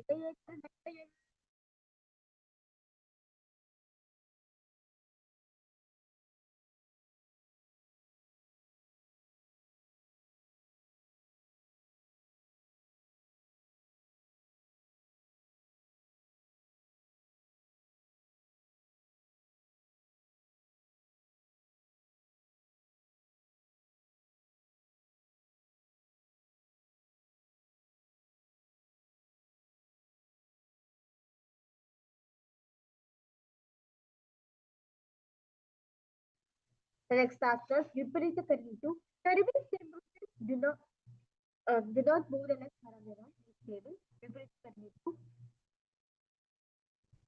कर विपरीत का next task is the last layer the back on the head toes on the floor and sit on the curve path that is neck as a shoulder Langalasana Griva can be moved the next task is Sarita Pasanasana the layer the back to the head goes right on the out and the neck forward goes on the next Star is a for Vita next task is Suprakonasa goes out my hold goes in the Suprakonasa पर the next task is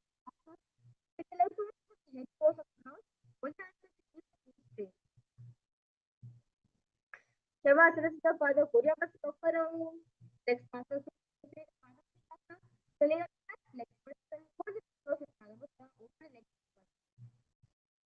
सुप्त प्रसरित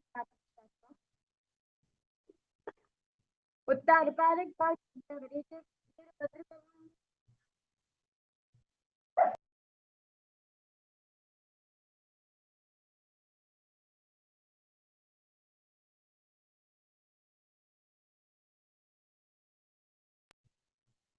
The next asana is Sutta Paramustasana.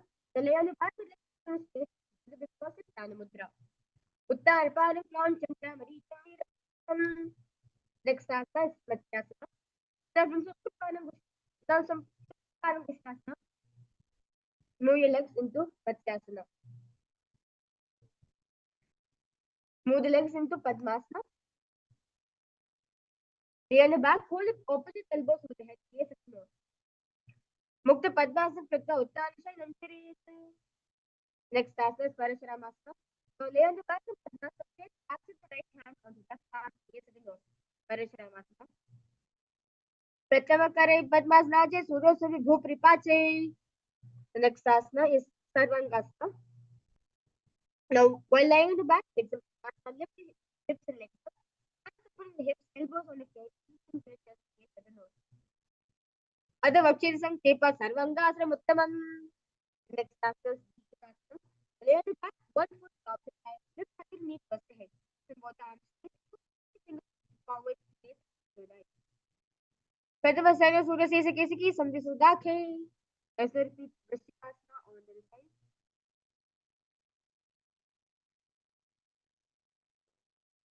Pratavasana Sudho Sesakesaki Samdhi Sudakhe. The next asana is Vishupadikshepasana. Now lie on the back, just fingers are on the deck. Give both feet off in the ground. Put the one leg straight and underneath. Alternate and gently adjust again. Uttanashanam to Kannam Biyutra Mattapurvam Litoitam Dena.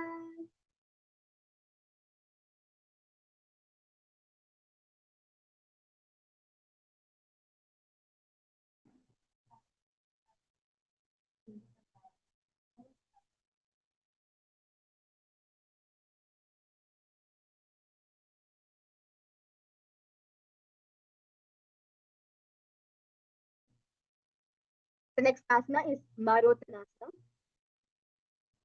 Now lay on the back, lift the legs one by one, touching the ears with the knees. Marottanasana. Swadhanasana Krita Janat Par Yena Kar Yasashyat Marottanam Bhavati. The next asana is Vikasana. So while lying on the back, please swallow the feet back and front stand and sit back down again and again. Atta Uttanashanam Krita Pata Brahmandito Tishya Vikasana Bhavati. The next asana is Luthasana. Now lay on the back, put the shoulders above your head. Completely roll over, finish prone position, repeat this again and again. Luthasana. Uttanashanam Padoshyam Go Bhuma Stapyatva.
The next asana.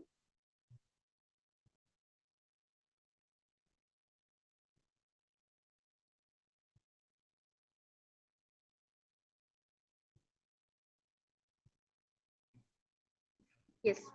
We will now continue from the Sarasasana. Sarasasana.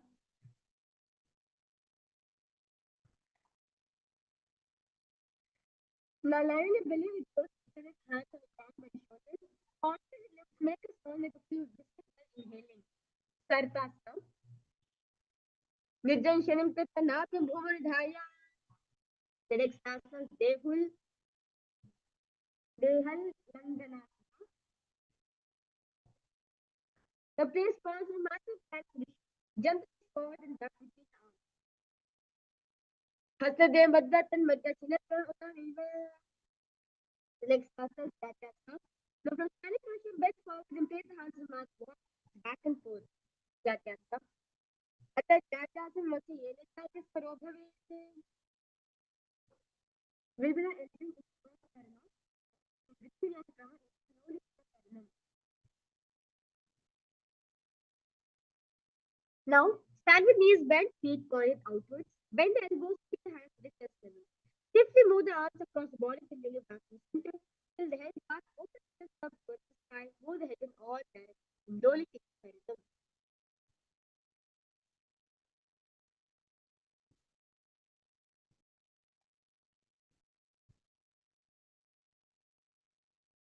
The next asana is Sarvasana. Now stand directly to roll arms to the side. Vishwa Chakurli Devi, rising and falling up to the sky. Sarvasana. At the Sarvasana, Vakti Vanukara Kevalam. The next asana is Ushna Sadanasana. So while standing, keep all fingers to mat and stand in the feet. On the face of the moon, walk without standing. Ushna Sadanasana. Mushti Kriji ka Pradesh, Bhuvan Dayapikar Tale. The next asana is Ashwasana. So repeat the same position, one back to forward. Yourself as a forward. Mushti Kriji ka Pradesh, Bhuvan Dayapikar Tale. The next asana is Golden Asana. So stand straight with feet. Interlace hands behind the back and pull them down to the top. Open up your chest. Kapotasana. Part the Bhuvan Dayapikar Tale.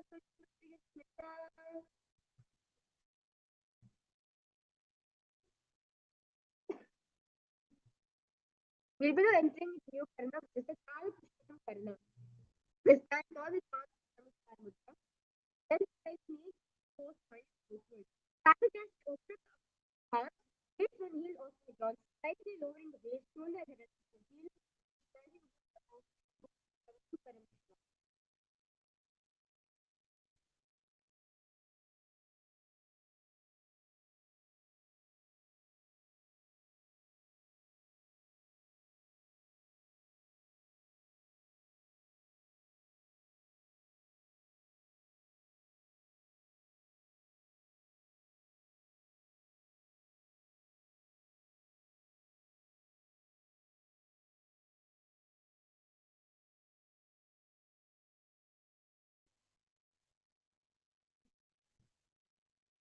The next aspect is Bhasma.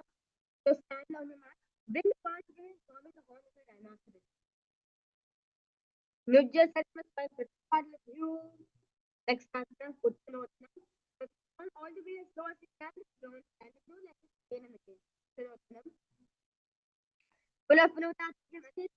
Uttanotana Bhavati. The next answer is Musalasana. So stand straight, eight arms over the head, feet deep. Musalasana. Salam Siddha Udam Bahu Nayi, Dharman Krita Nayi. The next answer is Uchir Siddha. The standing position, full sole of one foot to the belly, other leg curls at both the sides. Uchir Siddha. First this way, this leg stays, Uchir Siddha Bhavati. Beulah entering to new Karana, which is Bhakti Janu Karana. The second one is slightly bending toes body to the side, bend and lift opposite knee position. Point the toes downward. Now keep the arm holding the knee with the hand pointing outward and close to the chest. Let the opposite hand has one double side. Twist it as fingers pointed versus body. It can't be done with Karana.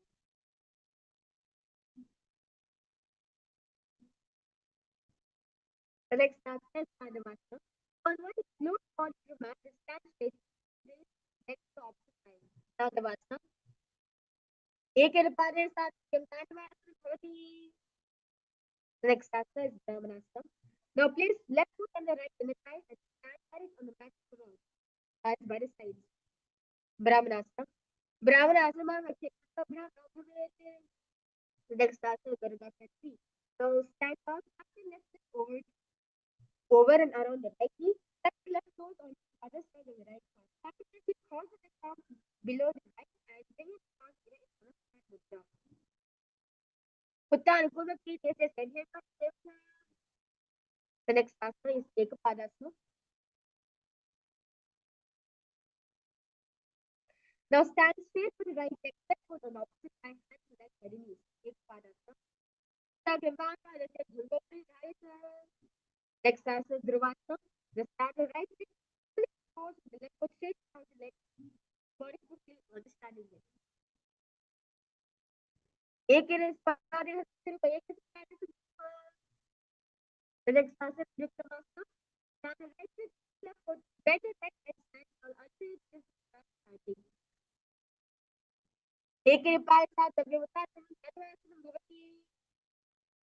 now repeat partial on the Karana on the other side.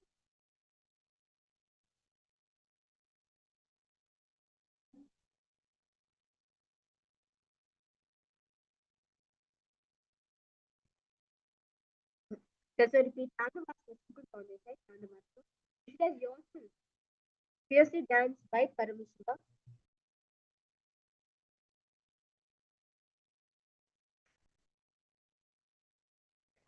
एक बार साथ तांडवासनम भवति. The next asana is Brahmanasana on the other side. That is the Lord Brahma. Brahmanasana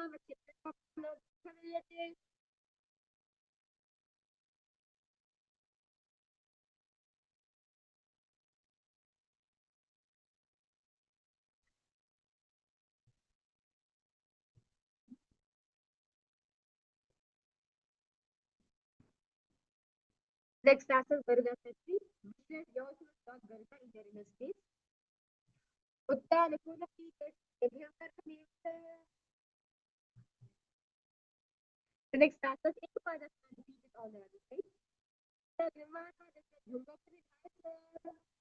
Next asana is Dhruvasana. Visualize yourself in North Pole star.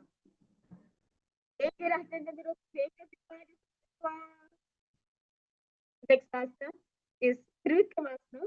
Visualize your Mahavishnu in your inner space. Griva imbalance at the heart. Relax into the spine. And close together, close for this idea. Keep the heart side of the body.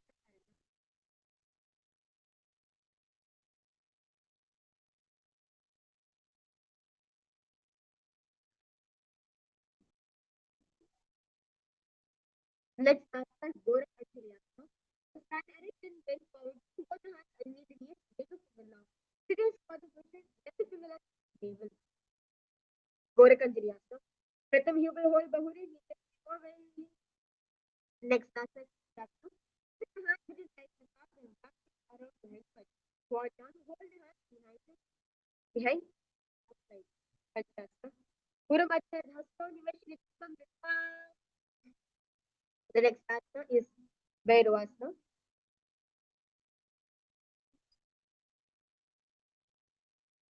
Sit, bring feet together. Squat position. Hold hands back against the table. Bhairavasana. Dopaga Vitaliki Mahili for Vilave. The next asana is Varahasana. Squat all the way down to the ground. Keep your feet together, toes apart. Bring the elbows up close to the head. Palms bent over the back, facing downward, gaze at the toes. Varahasana. Pagatli ki Mahili for Vilave. The next asana is Trikonasana. Heel keeping the hips at the same level as the knees. Get your hands down. Get your hands down. Keep that in the center of you. Atta Uttasana Nani Pasita Smilia. The next asana is Bhakasana. Place hands in the mat, fingers wide. Place your knees on the back of the arms, eyes forward and down. Bhakasana. Hasta Padabyam Maristabhya Janatan Bhavas Melia. The next time the Shishtan Kapariasa.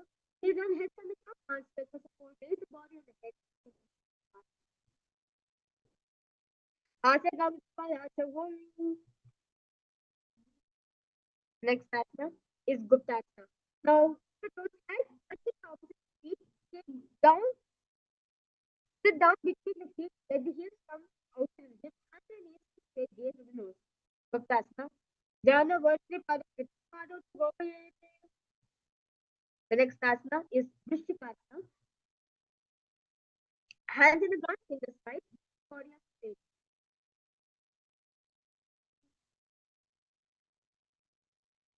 The next asana is Vrikshasana. I'm sorry for that. The next asana is Vrikshasana. Hands in the ground, fingers right, body up straight. Vrikshasana. Sabte Saktaksharaya Vrikshasana Shedakana.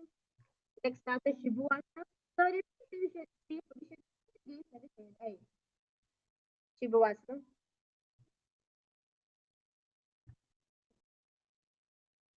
दो Burgman जोड़ी माही गुलब माही the next asana is on the back on the heart and feet. Arms and chest body off on the mat. Body down again and again. Pachasana. Nujjan Sharan Putra Pashubhatam Mota Pitya. The next asana.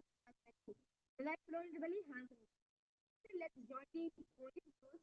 Left your right to the left. Like a feet movement. Distance your body. Nujjan Sharan Putra Hasta Sanitama Sanstapya. The next asana Niranaparasana. The left roll the belly, hands and hold it straight. Take two sides together. Niranaparasana. Parabhyapam Kitista Dishekor Pyashidi.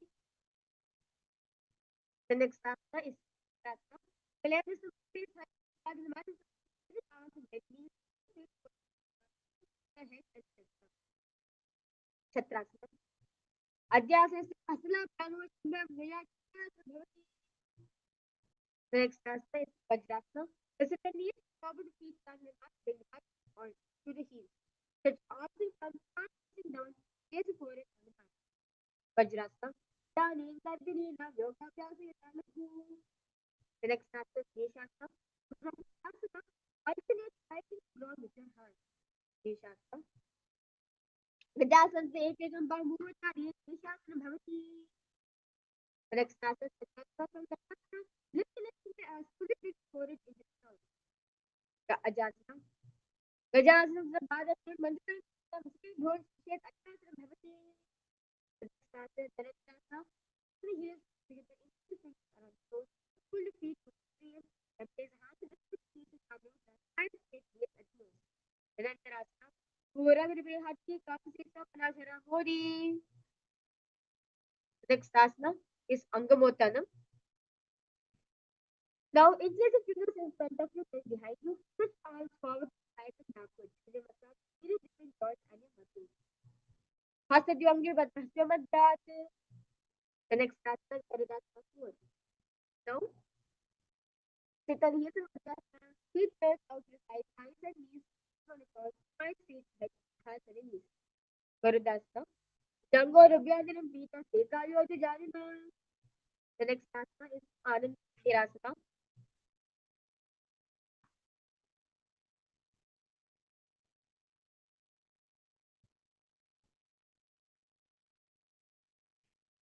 Now sit with legs folded back, knees wide open, the buttocks on the ground, eight and third eye. Ananda Virasana. Atta Vakshavira Nata Ananda Virasanam. The next asana is Mandukasana.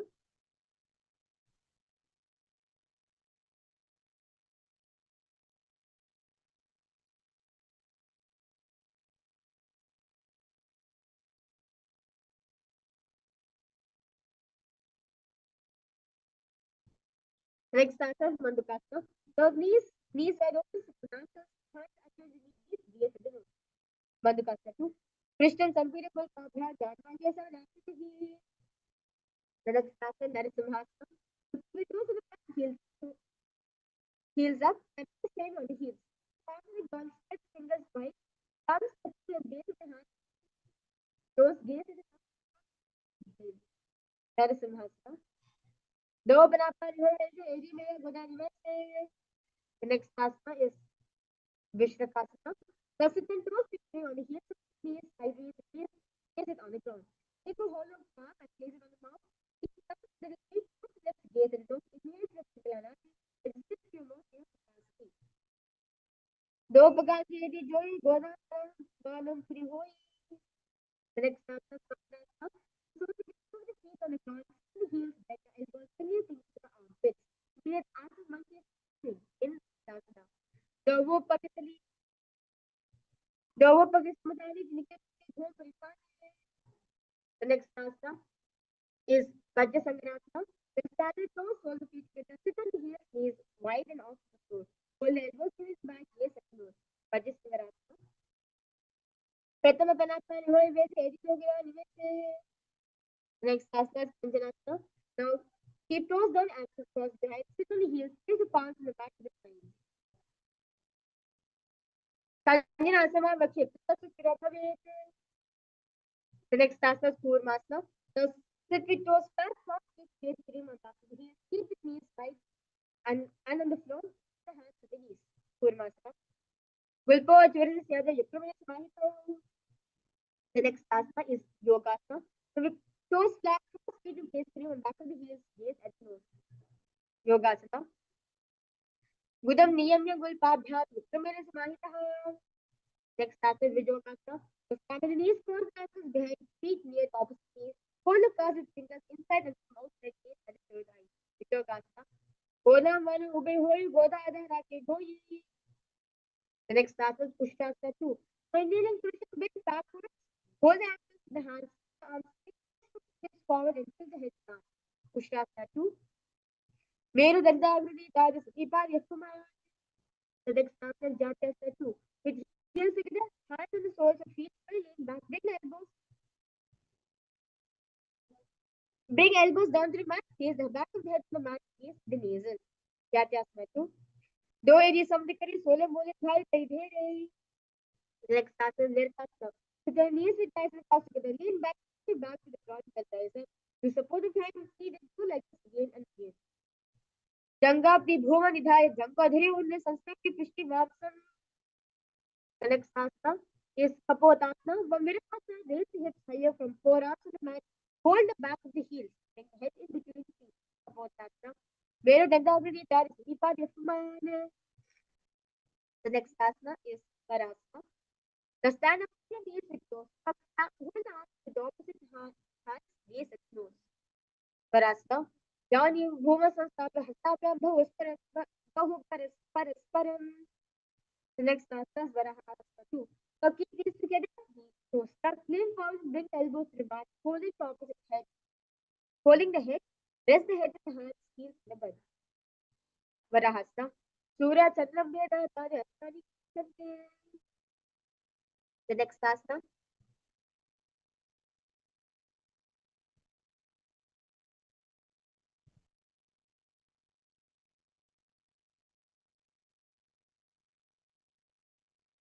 The next asana is Mundasana. Now knee down, place crown of the head on the mat between your chest. Fingers, elbows on the mat, shoulders apart. Lift knees and hips high. Raise the body upside down. Mundasana. Other Mundasana, Bhakti Sarveshwara, Narsam.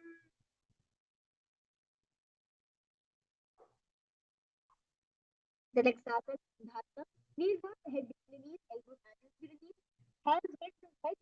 Exhale to small. Dhatana. Pratama Bhagatri Smadharana Purvila Ube Milave. Next asana is Viparita Shalabhasana. Lay the belly arm straight out. Lift thighs and arms shift on off from the ground. Visualize yourself as locust. Viparita Shalabhasana. Shalabhasana Bheda Sada Bheda Sada Bheda Bheda Bheda Kesadanda Sanam Tatha. The next asana is KAILASA. The lay of the belly arm side palms down. The forehead is the ground. Keep the chest on the mat. Lift the legs up together. Visualize you are a skull. Representing the mindset by God will settle enlightened with Kapalasana. Kapalam Bhumani Dhayo, the Bhalo Daye Kapalasana Bhavati. Next asana, Akashika Potasana. The left is the legs up over the head, slowly place feet on the mat in front of the head, stand on the mat behind. Akashika Potasana. Ushtasana Sitra Chana Bevar Tapya Pasuko Privrita Krishnabadina Bhuma Stapayeta Akashika Potasana. Next asana. Now sit on your knees, bring your down to the navel. Touch your knees. Keep the hands flat on the mat, forearms to the ground, be sturdy. Takasa. पूर्वपर्यंत हस्तो दरामस्तभयान्य नाभो संकुचित क्षेत्रं सत्तासनं भवति. The next chapter is Vishwasana 2. Kneel down, hands and elbows on the mat. Raise the legs, bend the back to touch the feet on the head. Lift the chin and hold. Vishwasana. Vrishiva Puttu Parimangri Pasthivita Shirya Chittam Vidayakau. The next chapter is Vishwasana. Place Miriam down on the right heel. Keep the left foot out with the hip angles this side. Place hands on the mat, resembling a bull. As you are a bull. Vrishasana. यहाँ में गुल पे पाद बोले बाबा भाग्य पदेतरम विपरीतम से Bhoom विशासनम भवेत. The next chapter is Lolasana.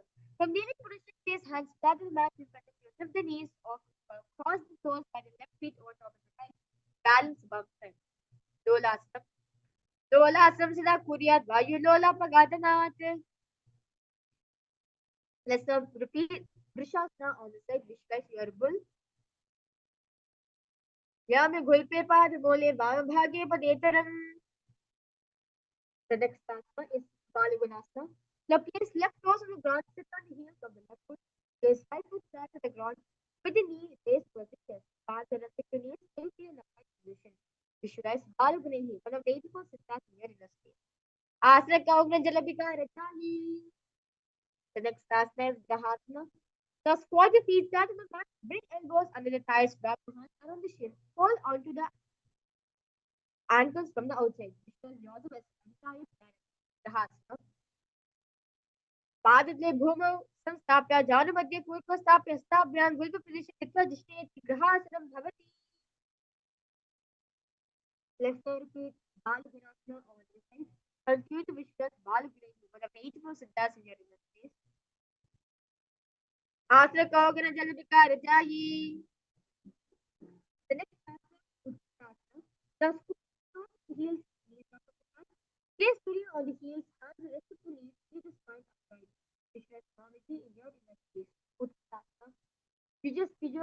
See yata ultami tasmi padalu kari.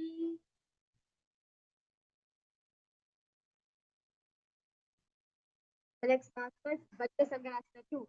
The sit on toes and knees on the heels and toes together. Keep knees wide and off the ground. Hold on with elbows behind the back. Vajrasangasana 2. प्रथम पलापाल होई जैसे दो हिरी गुना निवेश. The next asana is Anilasana. The squatted feet hip width apart. Hands to the soles of the feet from inside the palms down. Arms straightened, elbows together at the navel, knees at the nose. Anilasana. दो हाथ भूप परितानी कहूनी चारी नाबिलाग आने. The next asana is Padukasana. The place back of the hands and mat with fingers facing towards the body. Step feet on top of the hands. Hands step around the feet and walk around. Visualize when the Padukas walking the length and breadth of India. Hastyopada Krita Dishte Gachet Padukasana Bhavati. Next asana is Pudodana. The place palms in the mat. Raise both feet upward into the air. Fall back down. Do like this gaze at the feet. Visualize yourself as a movement. हस्तते Bhumaka कृत पादने च ओदम मुदान कृत भूमपति इतः पुनः कुर्यात् कुलोदानं भवति. The next asana is Vikrita Nithyananda. Place hands on the back, raise the leg upwards with your hands in position. Move around on the two hands as if you are dancing. Vikrita Nithyananda. हसलाभ्याम स्तंभे दित्ता पालिक गुरी हसलाभ्याम नृत्यं कर्तव्यं विपरीत नृत्यं भवति. The next asana is Kunjarasana.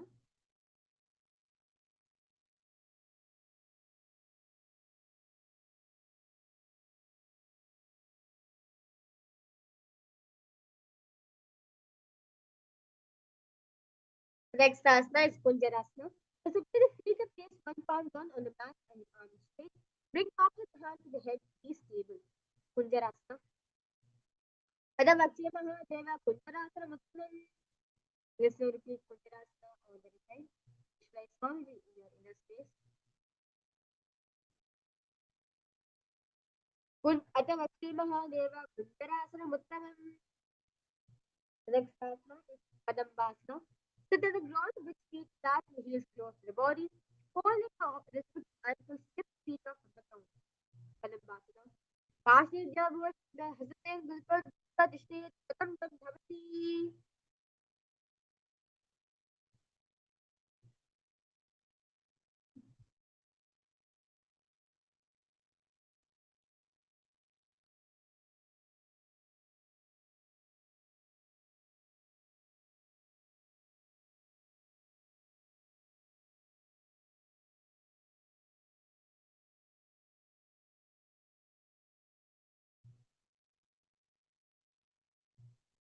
The next asana is Pavana Muktasana. Sit with heels separate. Hold your ankles with the hands, them towards the chest. Visualize any excess water releasing, balancing within your system. As you continue to repeat this for over the chest, it goes to the chest. Pavana Muktasana. Gayo Sipari Pari, Lata Sisi Tabiki, Kami Makisi Sadi Bhaktaki Paramashivoham.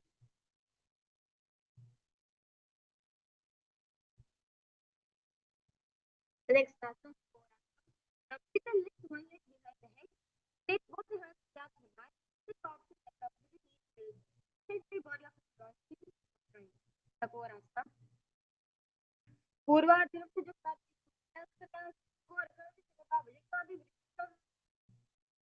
next person sit down, hold the left hold by the left hand into your finger. Pull the put the left heel, pull the right leg out, pull it straight, hold the big toe, the right hand, stretch yourself as you go. Dhanurasta. Padam Vishnu. The next asana is Paramashivoham. Now lift the left foot on the left shoulder. Bring the right foot across the hook on top of the foot. Lean forward and out while extending the leg out to the left, the head up, and just side balance. Vishnu Johnson at a side stage. Paramashivoham. Vashi Sarko Ninja Bodhi Sutta Vakudo Nara Mayurasya Santanam. The next asana is Pranayama. Now place the right foot on the left side. Bring the left foot back to the ground. Hand the left shoulder underneath the raised left hand back to the ground. Pranayama. एक प्रभेदेन साधे करोति सावधानः continuous next asana asana is right foot at the root of the left side and left leg by the side of the right knee. Hold the left leg by the right side, body and remain sturdy. Trusting the arm up and down in the space. Mamormula Krispado Dano Sahidesh Satosha. Just repeat four asana on the head as a describe yourself as a powerful source of energy here and in life. So four asana. Purvatam Salpira Malta Sapora Kauti Shalabha Vikapi Vishtam. The next asana is two. Describe yourself as a food. Parang Gushpanga Nitya Hikasu Ramadi Nakasita Kristam Vedanasana Virikam. Ashtavakrasana repeated all the time. Describe yourself as a time space. Vashi Sudhava Nitya Bodhi Devata. The next asana is Pranayama. Visualize what is the unit space at the same time. एक प्रभेदम क्षापि करोति सावधानः एक पादं continuous पादे रक्षितम्. Next asana is Asana on the side with the brain Kedrasana in your inner space. Vamormula Krispado Dano Sahidesh Satosha. The next asana is Adipati. Keep one straight and separation at the feet. Just forward and down. Hold your toes with feet and keep forward. Take the head towards the knee. एक पादसारे एक पादस्य पाशिना. The next asana is Count Asana. Now place the left ankle outside. Hold the sole of the right foot and the leg up to the straight towards the foreleg. Straight Visualize yourself as a tree. Uttan Paris down, Samchavadi, Kavira Bhattana.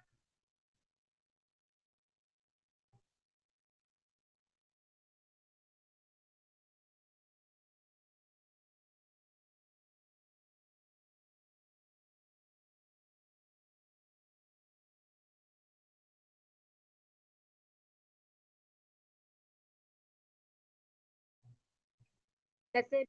Artha Rasa on the right, which I come here in the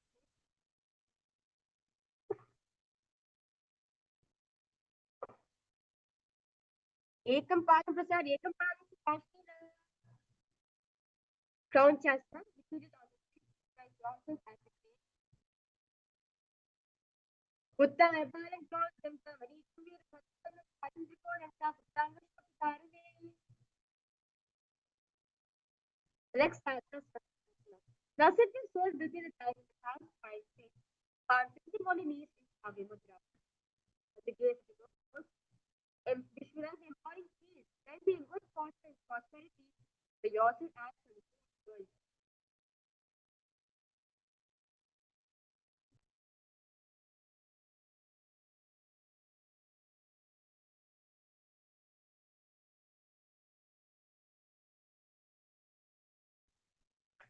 Swastikasana. Jana Varante Samyak Pad. Ritapad Lubhe Vijikasama Sinaha Swastikam the next task is Gorakasana.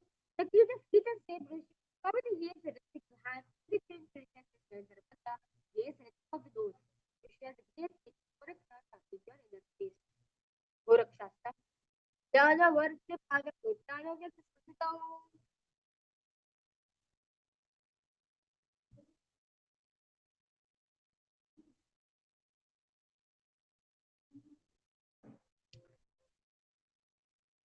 the next task is Bakastatu.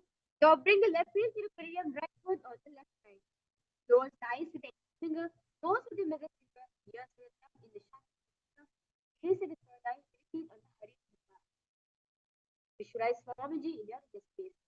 Power particular Samstapa, Tattva Majanthane. Next task is Yoga Tattoo. So place feet on top of the opposite knees, place hands in the ground, hands facing up, keep the spine straight, gaze at the nose. As you know, you can eat the half of the visualize Swamiji in your inner space. Uttan Acharya Pitta Salpopuri Janano Astopri Samstapa, Totadam Kar Yaktakam. The next task is Buddha Kukutasana. So place hands flat on the mat beside the body. Press the hands into the mat, lift the body off of the ground. Place it above, lift the whole body. Balance the body on. Visualize yourself as Buddha Kukutasana. Ashish to the con, Dinka Buddha Kukta Devata.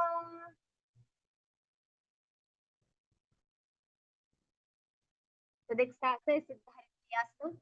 So the both the hands to knees and place them on the mat. Because the body of 6 feet to the back. As you continue, take it to the top of the back. प्रथम पद्मावत करें हस्तो वरा सचिदेरे. The next task is Hatha. Now remain same position. Slowly lift thighs to the shoulder level. And legs up from the mat. Stay about the mat. Knees and toes. Right? Yourself as for Kukanasana.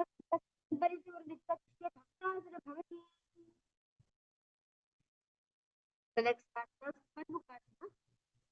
Now the Padmasana.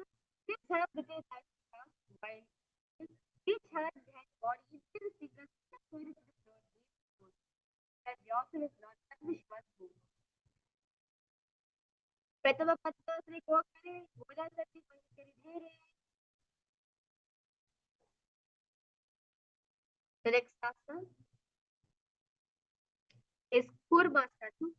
So we Padmasana both hands will the elbows only rest on the hands.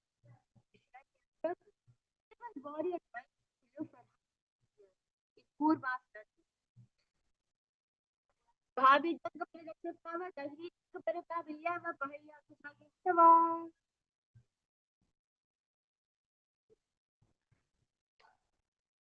The next asana is Sorry, Purusha, let the head down. It is with the environment.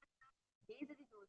He just knowing you are permission to turn posture. I should continue the engage.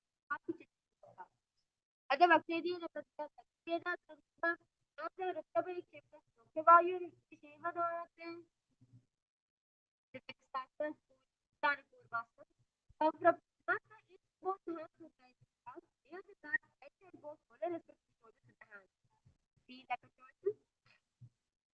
Stable body and mind live for hundreds of years. Botanic food master.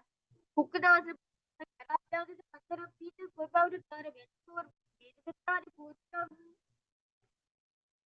The next factor, food master.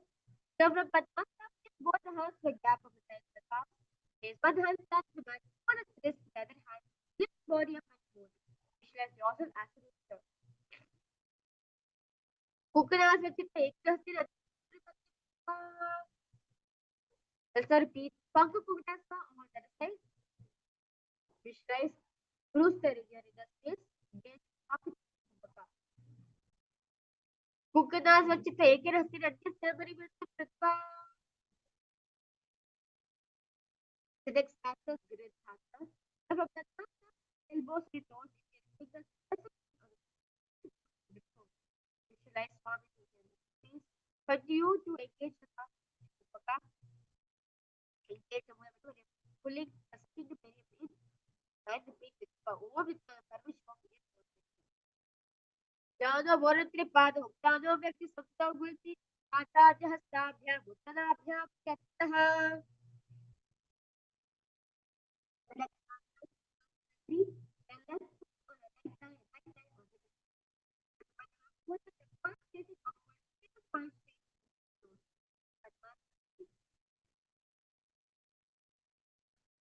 उत्तानचर Vinay विवस्ति Yogiraj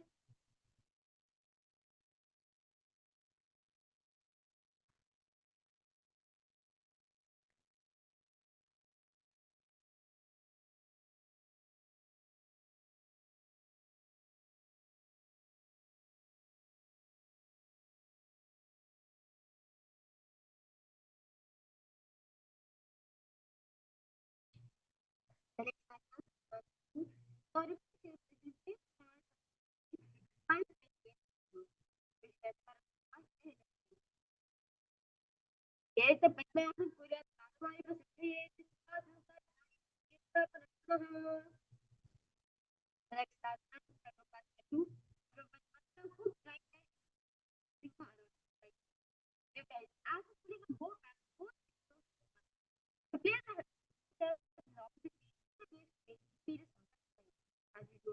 next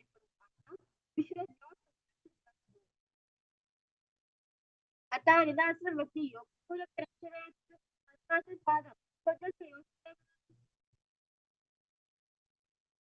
the next factor is Karukasati. So the person cross has been exposed. His head is like an arrow.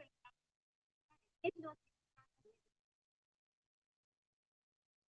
Karukasma system. Therefore, yes, the body was a yati kare susu vali the next factor is greatest Karukasati. Engage the release on the button to the test of पूर्व भावियों की स्थापना भावियों को देश दक्षिण देश के next factor is subfactor. अगर परमात्मा और भेद भाव कोई तो option is not okay. Sign in the back shares yourself as a state. The grasp. प्रथम पद्मा को ताने हाथ दो पचने आधे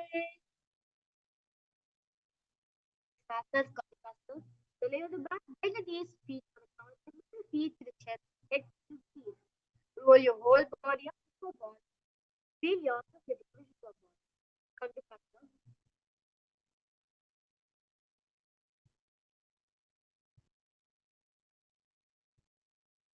Vetradesh Hastad the year to the mark, go to take the start of the next factor, the lay of the back, knees, face to the ground.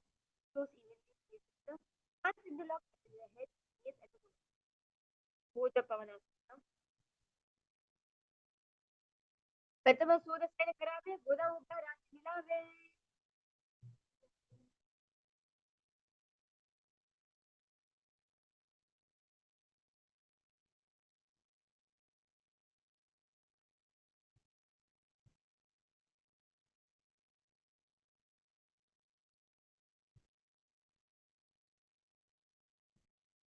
next asana is Market Asana. The layer of the back the day to keep the face back to mouth. This is palms under the ears to hip. Because you also powerful and answer is Market Asana. Uttan and the Patti, Uttan and the The next asana, Uttan asana. The next asana, raise the hips, support the hips with the hands, place the base, elbows back into the body, chin Uttan asana. Jango or belly, the Uttan asana. The next asana, Paramashivoham Level-1. Lift the hips, elbows hand extend on the mat below, helping balance the body as it raises up the base. Stress the time for the help of the sequence. Greva kai bonus pata jana to hota puya karka. The next asana is Kriya Asana. Then as a pie, raise the hips and bring hands to lower back, keep it elbows on the mat. Raise the legs vertically, then slowly lower, actively keep it more engaged. Because your body goes on Tara. Kriya Asana.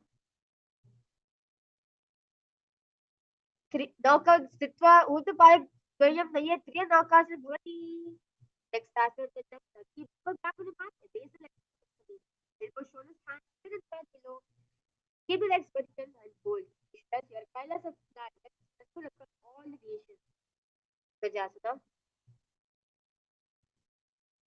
स्थिरे नौका ग्रीवा पृष्ठपूर्व भुज stomach क्षय पारार्धं द्वयं गजासनं भवति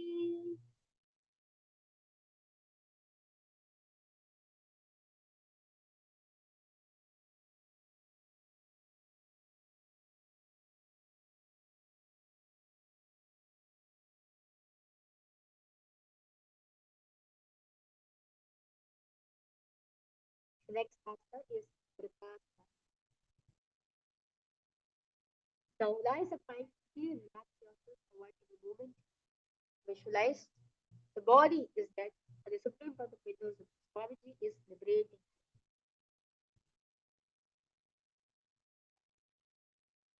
As you bring awareness to every single body part you do in Shakti Mudra,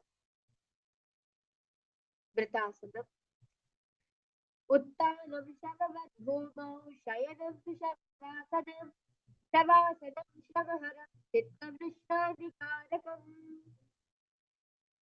Continue to repeat Mahavakya with those systems.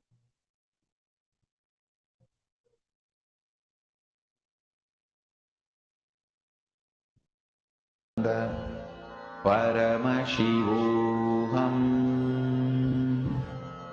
Om Nithyananda Paramashivoham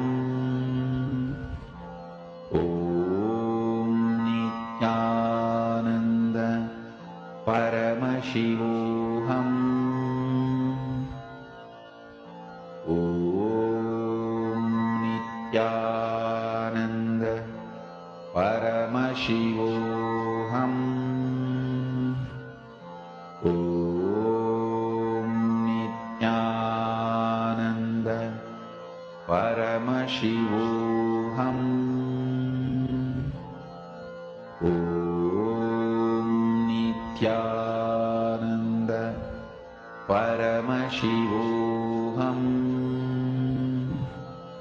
Om Nithyananda Paramashivoham Om Nithyananda Paramashivoham Om Nithyananda Paramashivoham Om Nithyananda Paramashivoham